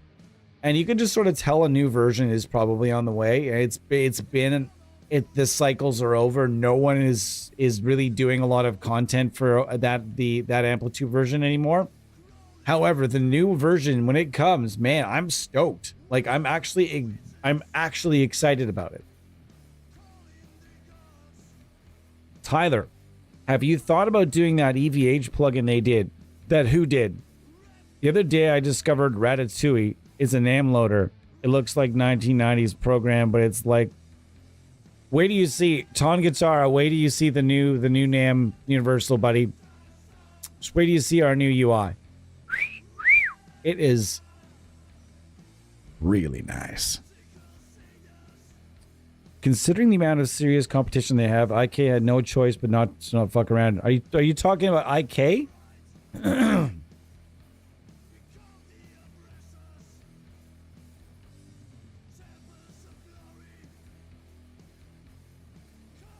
Man, this is an absolute beef house. What am I listening to right now? Dope Lord. I've heard that band name and I've heard songs in passing, but man, this band is aggressive. I'm just gonna go follow Dope Lord here, guys. I love the vibe of the vocals. The vocals are like old school 80s thrash vocals where the guy's just yelling, straight up just yelling, shouting vocals. There's nothing melodic about it. I'm coming at you. All right. Simoin. The Spruce Moose, Thresh. There's lots of stuff on here you guys can check out. We will go with... Geez. Let's go with full grease job.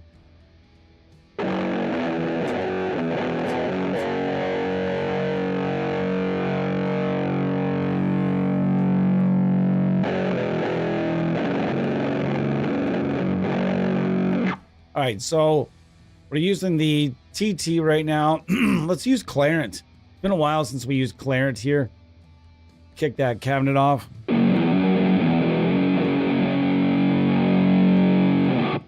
That's pretty tough. Gonna have to tune. I think, man, that's really sad that D'Addario would send you a battery that's basically near death. At least give me a half-ass battery. Don't rebrand a bunch of, like, terrible dollar store batteries that are only going to last me for, like, an hour. Come on now.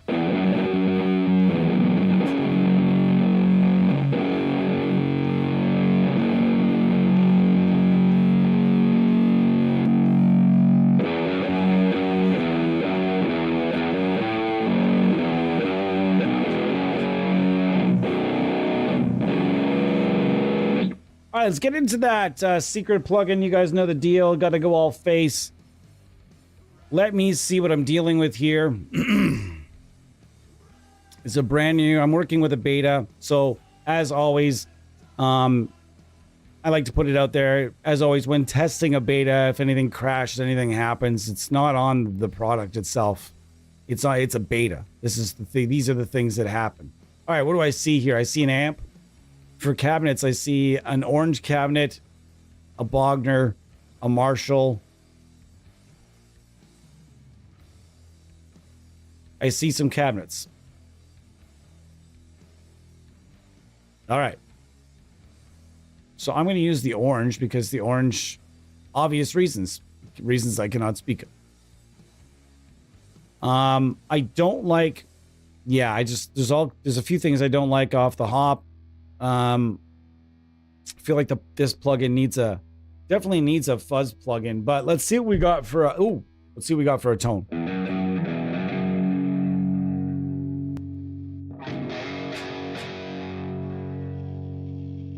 There's some weird effect on here. I gotta get rid of it. Hold on, guys. All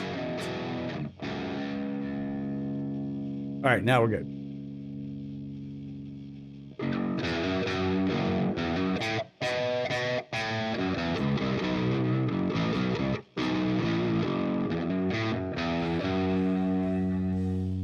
Now we're getting there. Okay. See what we got.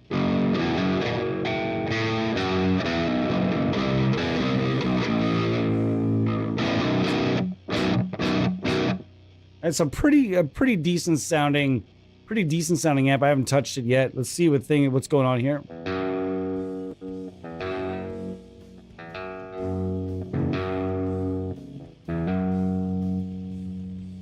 I see what. Interesting.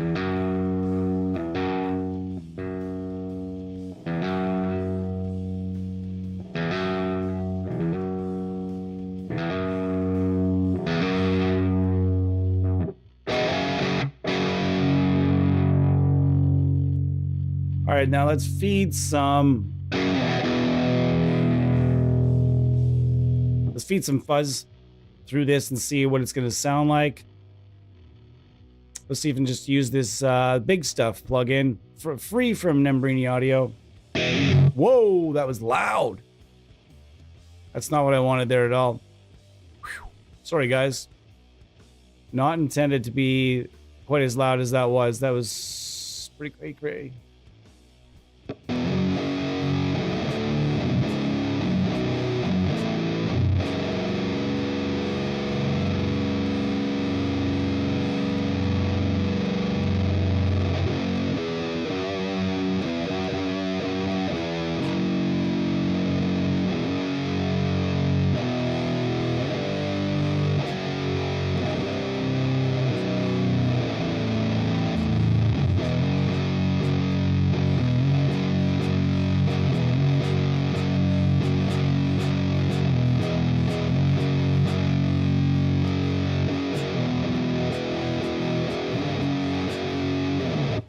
Well, Cody, I've been pretty clear that it's on the brand of said amp. All I can say, it is a vintage amp that fits our current theme of the day. However, I can see a few things that definitely need to be figured out. But it sounds phenomenal. As far as the layout goes, everything sounds good. Everything seems awesome. No problems here whatsoever. So far, so good. Just trying to figure certain settings on here. I'm not.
These are P90 sized EMG 8185 set.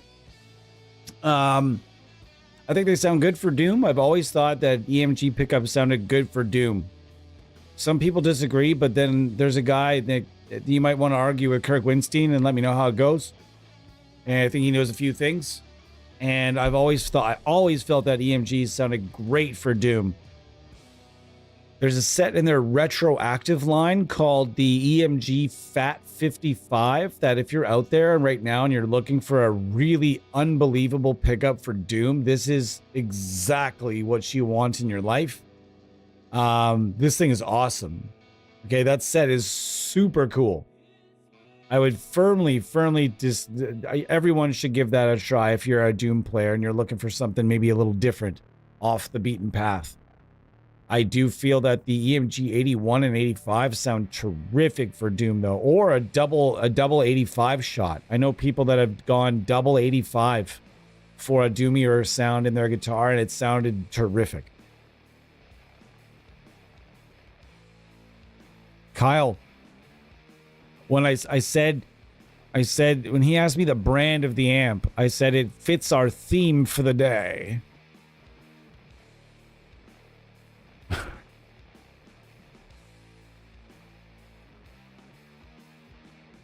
Man, things I'm noticing on, there are only 5 controls on this particular amplifier, and I'm noticing the tone shaping is fucking ridiculous. I can see and I can understand why these amps are so good with fuzz because of the way that the tone shaping works and everything else. Super cool. Gonna keep on pounding away here a bit.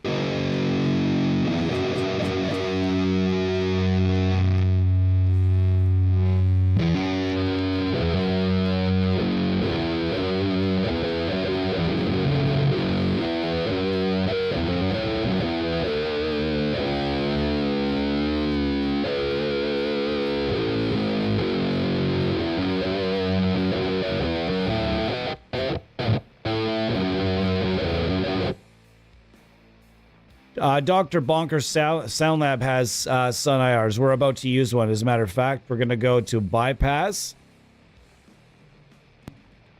We're going to fire up our own. Let's see what we have.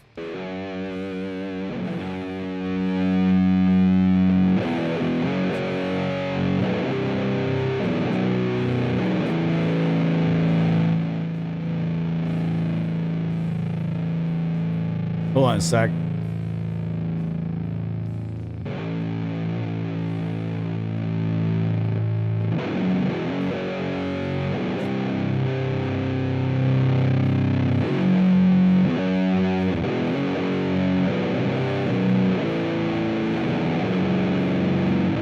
Nice. Let's try to shape some tone now.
It is nasty, filthy. What is the... Hold on. With...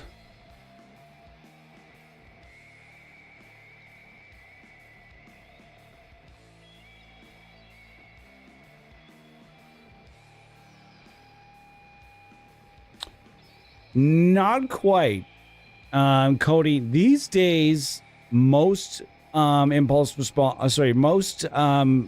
most software, let's say most amp sim developers have either hired a professional to shoot their cab sections, or they've licensed come on, I go vroom vroom. I go from.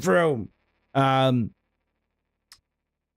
they've licensed files shot by a professional, or they have put a considerable amount of money and time into learning what they're doing. Now, for example, for years, Neural DSP has hired like some of the best in the business to shoot their IRs. I believe STL Tones does theirs partially in-house, also partially through somebody that's associated with the company, I think. I'm not sure. But in a lot of company cases, they license the IRs and they'll just buy them. And like they'll just, the per file rate, usually it's like a per file or per pack kind of rating. How many IRs do you need for your matrix or for your plugin? I need 20, I need 200. And then they work out a good deal. Or the company will commission somebody that's professional to say, hey, can you shoot this cap for us? It's typically what has happened. Yeah, Nolly did a lot for them, and so did ML Sound Lab. And I'm not sure who's doing it these days. I have no idea. If you all want some sludgy doom, Raging Speedhorn. Oh, I know exactly who Raging Speedhorn is. I'll take that, though. It's fine.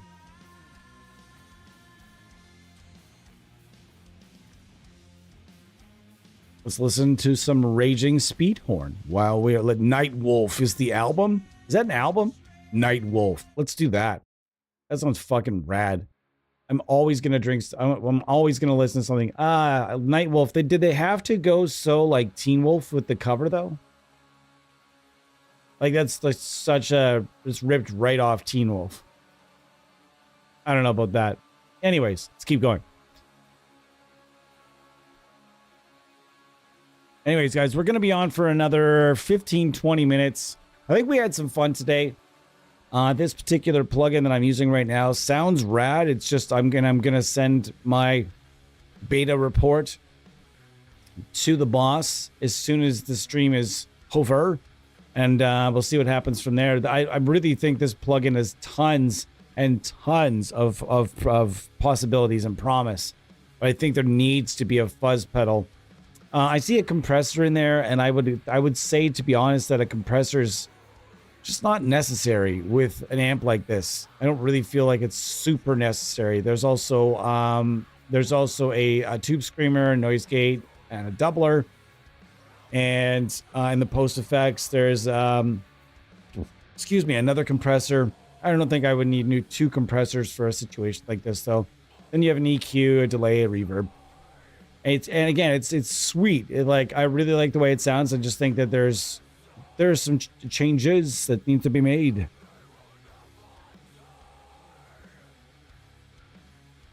I was gonna say, because what I'm hearing right now does not sound like sludgy anything. This sounds like American hard rock now, like something you'd hear on Sirius Octane Radio. It's not bad by any means. I kind of like it, but you said you want their older stuff. How old do we go, bro? This would be super sludgy if the guitar tone wasn't so modern. Am I on the right band? I don't have the album that you're referring to. It starts at 2002. They don't have that album does not exist on Spotify. Man, I'm just gonna keep listening to this because this guitar tone's rad and this tone is rad. We're gonna stay right here because I like it. It sounds solid. Anyways, what are we doing today? We're hanging out. We're just going over some amp sims. Just using mostly orange stuff with some fuzz. First half was a little stoner rock action. We're going after some little heavier stuff on this side. We're going to go back to the screen in a second here, and we're back. All right, we're going to put the Doomagorgon through amplification clearance and make pretty awesome sound that I'm guessing is going to probably come out of this.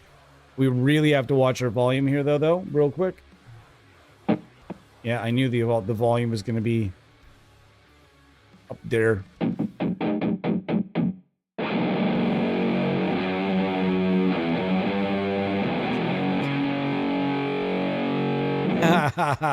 This sounds awesome already. I'm super stoked on this. Hold on. Oh, ho, ho.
Wow. That was filthy as a very filthy thing. Holy smokes. This is stinky. Bravo once again to Luca at Audio Already on the Doomagorgon. Something Luca has been painstakingly and very slow-goingly working on a Hyperfuzz plugin for a really long time, but to code it from analog, straight from analog, I've been told by three very, very talented human beings that are literally some of the most talented human beings on the planet at bringing analog gear into plugin land. And all three of them told me straight up and down, the Hyperfuzz is a straight up nightmare to code and is not worth it's not worth the return. It's not going to meet any kind of return on investment.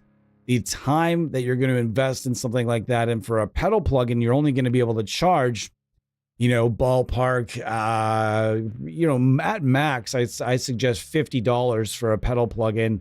If it's more than that, it better be really sweet.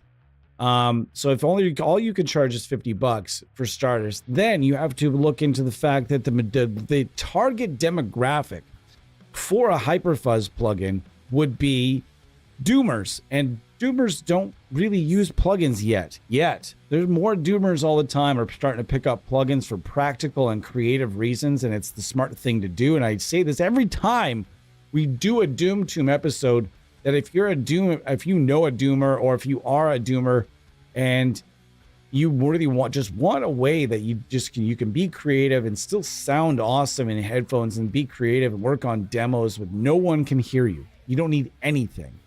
You know what I mean? Just need a laptop, a small interface, and just go. You know what I mean? And that's the thing, is like, it's a very right now, currently, it's a very small demographic that would even buy that plugin. So you're looking at something where if you were to devote your, say a really talented individual just put their entire life on hold, and their whole, like, they, you know, put all their other developments, these people have to eat. These people have to pay their bills, right, guys? If that's their career we're talking about, this is not a hobby business for most of these guys. This is their business. So they have to be able to spend their time in ways that are they're gonna get a return on that investment. And that's tough to get a return on your investment when you're working for, like, it would, you know, Luca told me himself that it would take like a calendar year of working every day to get a properly coded hyperfuzz plugin. So in his way of saying it like that would be, you'd have to make a lot of money off of that plugin, because that's a year's income. It's a year's income, you know? So you have to put it that way. Is there a demand? Sort of, but not really enough demand for you to put everything on hold.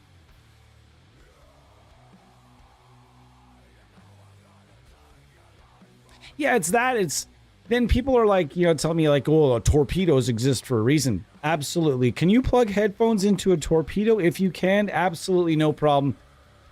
I don't know how you're going to record that. I guess there's ways to record it direct out and everything. And I've never really worked with a torpedo as far as recording goes, but I know there are easy ways to via USB and other ways to record them. No problem. If you have a torpedo and that's how you want to work on stuff, no problem. No problem. But then you're talking about the pedal boards and stuff, though. You're like, so every time you want to work on something, you're going to lug you're going to lug your head and your pedal board all the way upstairs into like your writing room. I'm confused how that's going to work out. You know what I mean? I'm a bit confused as to how that's going to work out. It's still very cumbersome. Why don't you just get a laptop and a single input interface, plug into a laptop, open the laptop. Okay, open my DAW, record my riff.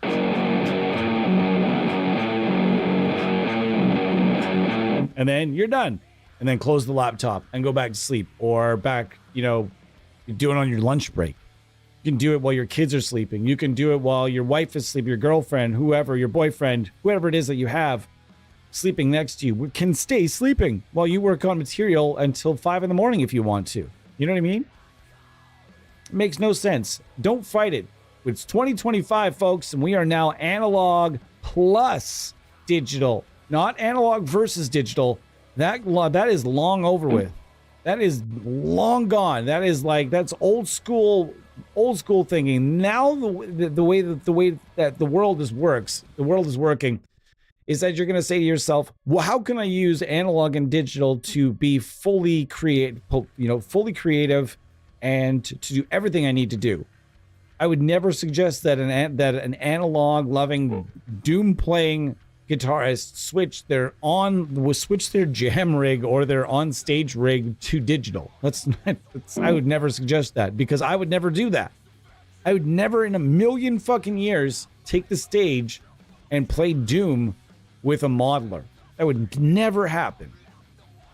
And I would never let any self-respecting person that I know do it either. I would want air moving behind me. I even just in a jam setting, I couldn't use a modeler for doom. But in this setting at home, where I don't need the air moving, I'm fine. This is terrific. I could record and have recorded full doom EPs with nothing but plugins and sent them to people and put them online, and people asking me, what rig are you using? What amp is that? What pedals are those? I'd never heard of that pedal before. And that was just the Doomagorgon, actually, on just a clip I had put up on SoundCloud. And so I had several people asking me, hey, what's that? What's the fuzz? What's the fuzz you're using? What's the fuzz you're using? And it's this. Interesting how that works. Kyle, I see an interview with Matt Schofield. He has problems with the volume power. It's a plug-in to record. Interesting. Very cool. No doubt, Tom. One of the things I've always taken from Doom is the sheer volume of a lot of it. Most of us aren't in purpose-built studios to write, so cranking a full orange stack, even let's not even say full orange stack. How about even saying how many of us live in situations where at any point in your day you could even crank up a combo amp with the purpose of recording riffs? How many of us live in a situation like that could even record, like, at any point of the day you can take out a combo, even a 112 combo, and turn it up and pump fuzz through it, and for the sake of recording or playing or writing or anything, or just playing guitar? How many of us live in situations like that? Because I can't remember the last living situation that I've had in my lifetime where I could have gotten away with that.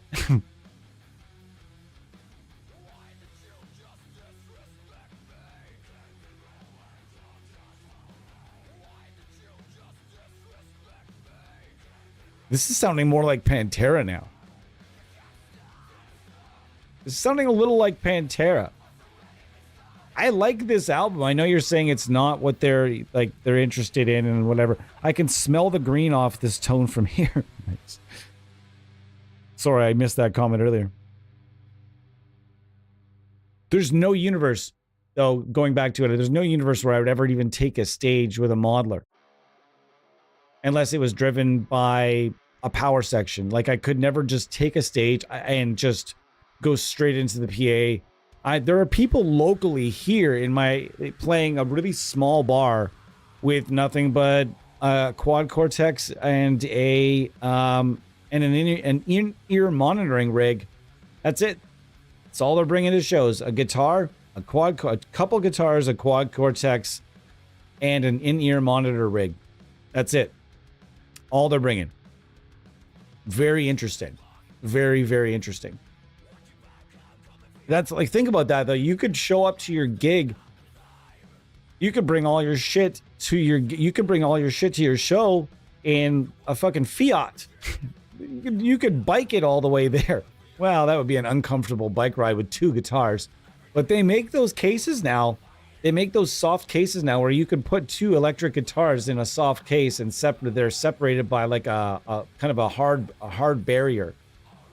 And pad hard, like there's like a hard thing in the middle and padding, and then two guitars, and you can zip them both up. That's pretty cool. That's a lot to lug around, but it's still pretty cool. I have a Boss Katana, even half a watt fully cranked, I'd be evicted. Exactly. I'd probably get away with my neighbor downstairs is a very nice, tolerant, older fella, and but that's the thing is, I would just never do that. I would never put anybody, like, I love not love, but like my living situation is comfortable. I don't want to make it uncomfortable because I feel like playing guitar. You feel me? 8 people. Nice to see you. My name is Tyler. Welcome to the Amp Sim Show, episode 144, the end of said episode. We're going to be getting out of here in a few minutes. Very excited to be here today. I've had a good time. We had some fun. We did a lot of Orange. A little bit of Chandler Limited as well thrown in there because we saw it and had to jump at it, because I like when that happens. We're on a Quipboard and we see something cool. I'm like, hey, I know a plugin. I would have never thought to use the Gav19T today. We've used it in Doom Tomb episodes in the past, though. I've definitely used that before.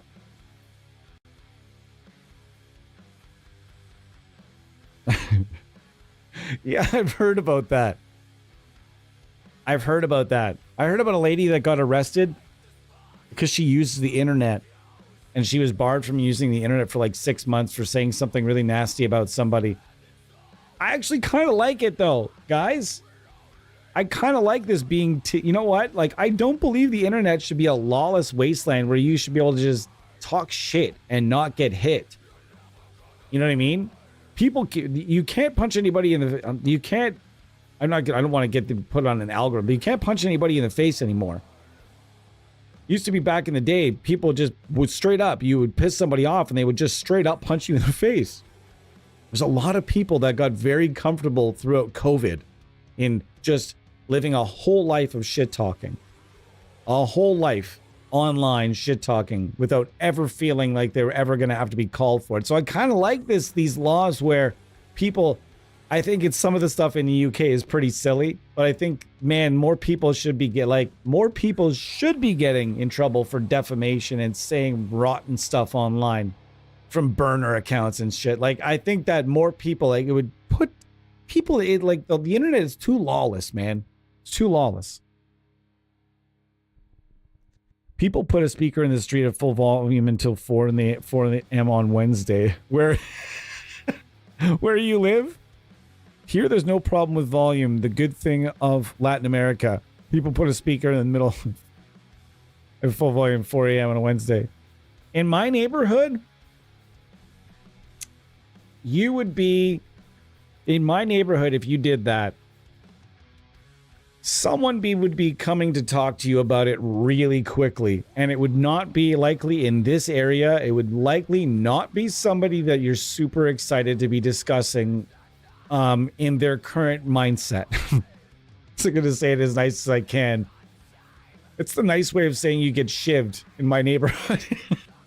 If I took my neighbor occasionally sits outside with his Bluetooth speaker at like 2 o'clock in the afternoon and plays it quite loud.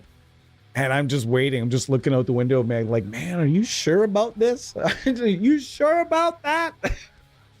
Are you sure about this decision that you're currently making with your life? He's a nice old guy that just likes to rock once in a while, though. So people just leave him alone. But still, 2 o'clock in the afternoon, you'll get away with listening to like loud music and doing work in your yard. But we used to have this guy around here. He bought a house nearby. And he didn't live in it. He just came and worked on it all day and night. And he did loud work in the middle of the night. Like, we're talking loud work, inside, outside, just loud work, like breaking concrete in his basement and shit.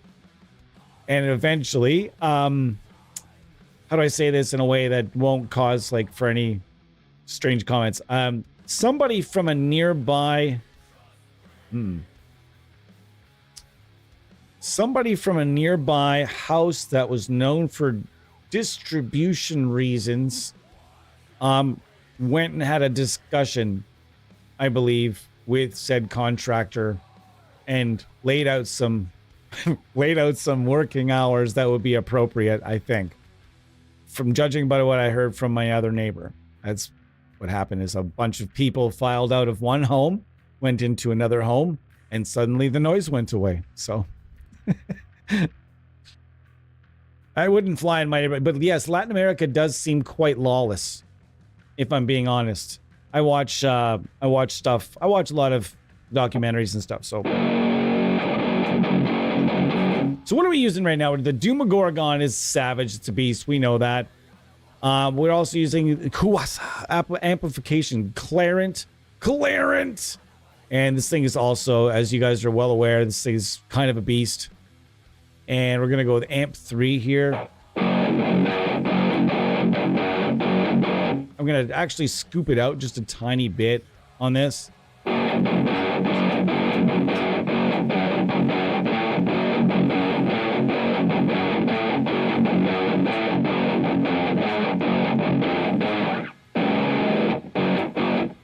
Mop. And then, of course, we are using the Dr. Bonkers Sula, aka Sun 412, and I'm using one of the Hype Reel mixes, which is my favorite part of the Dr. Bonkers packs, is the Hype Reel mixes.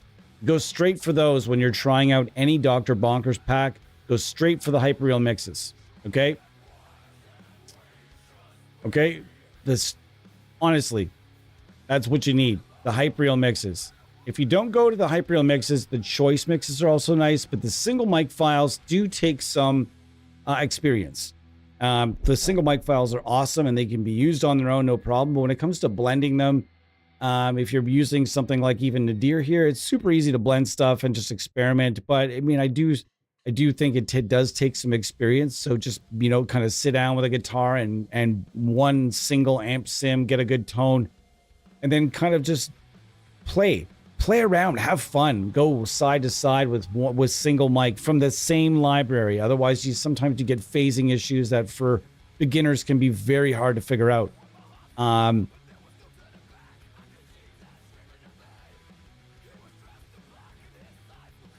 Yeah, but I mean, if I took my Bluetooth speaker out to like the boulevard out front of my house and played it on max volume. It's only this big. I don't live in a great area. So someone would likely come to see me about it quite quickly.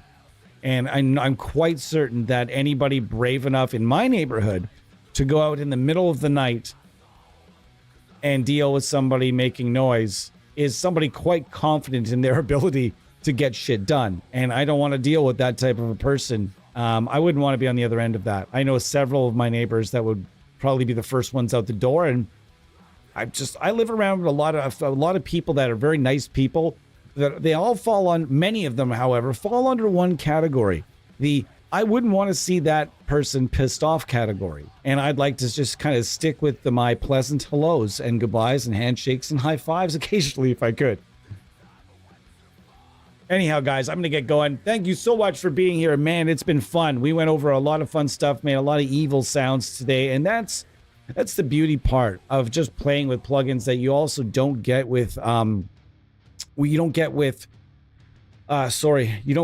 analog gear. Is like if you want to change mics, you want to change cabinets, it's a lot more complex than a couple of mic clicks. Depends. Do you have multiple mics? Do you have multiple cabinets? Where do you store them? How heavy are they? You know what I mean?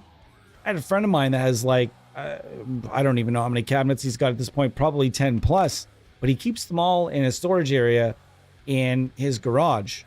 So when he wants to go get one, he's got to go from his basement up the stairs. This is his wife's orders.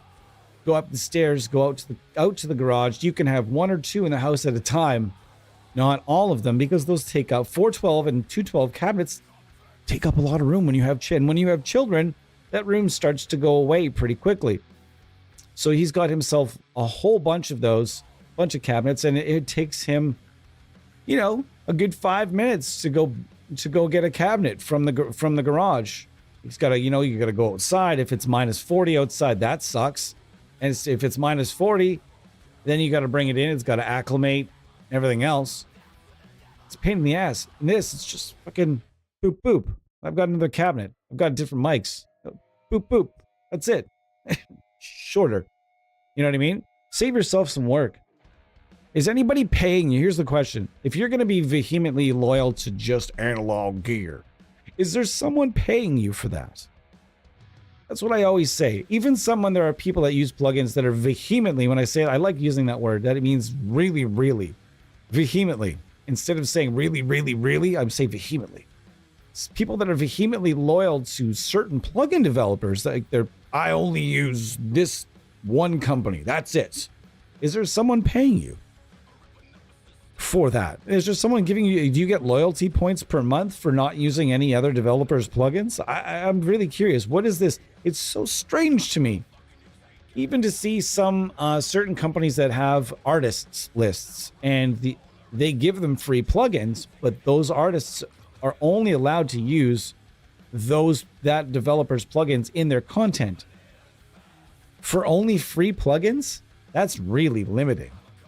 There's not enough.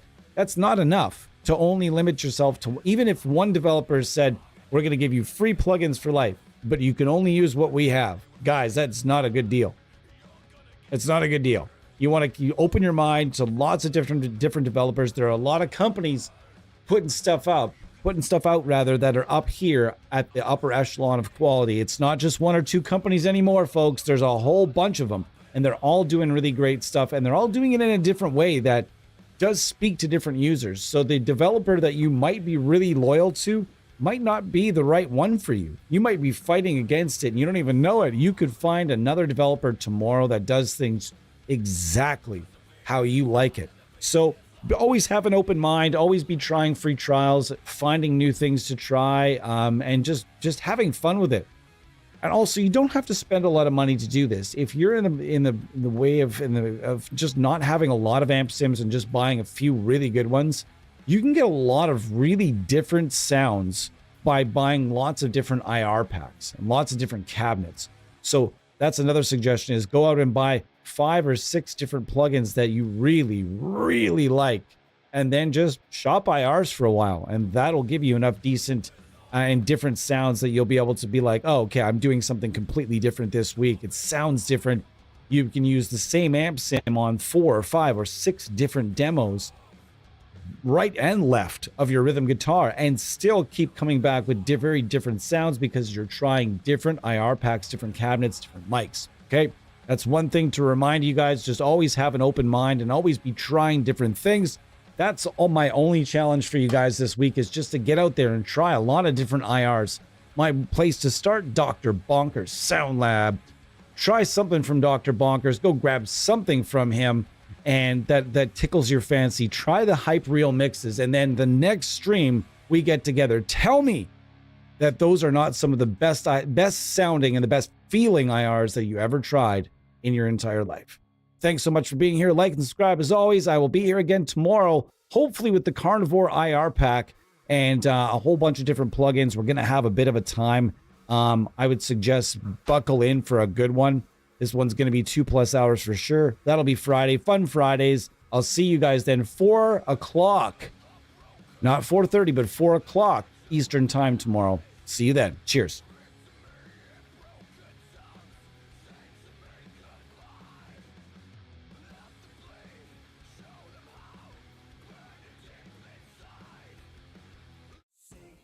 Amen.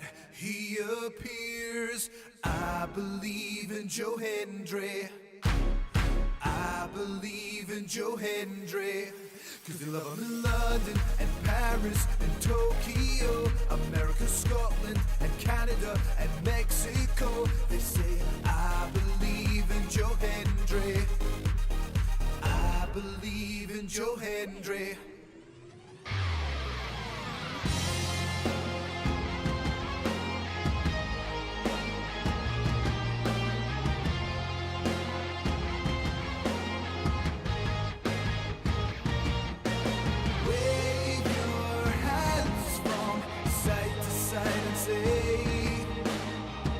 I believe in Joe Hendry. Joe Hendry is so prestigious.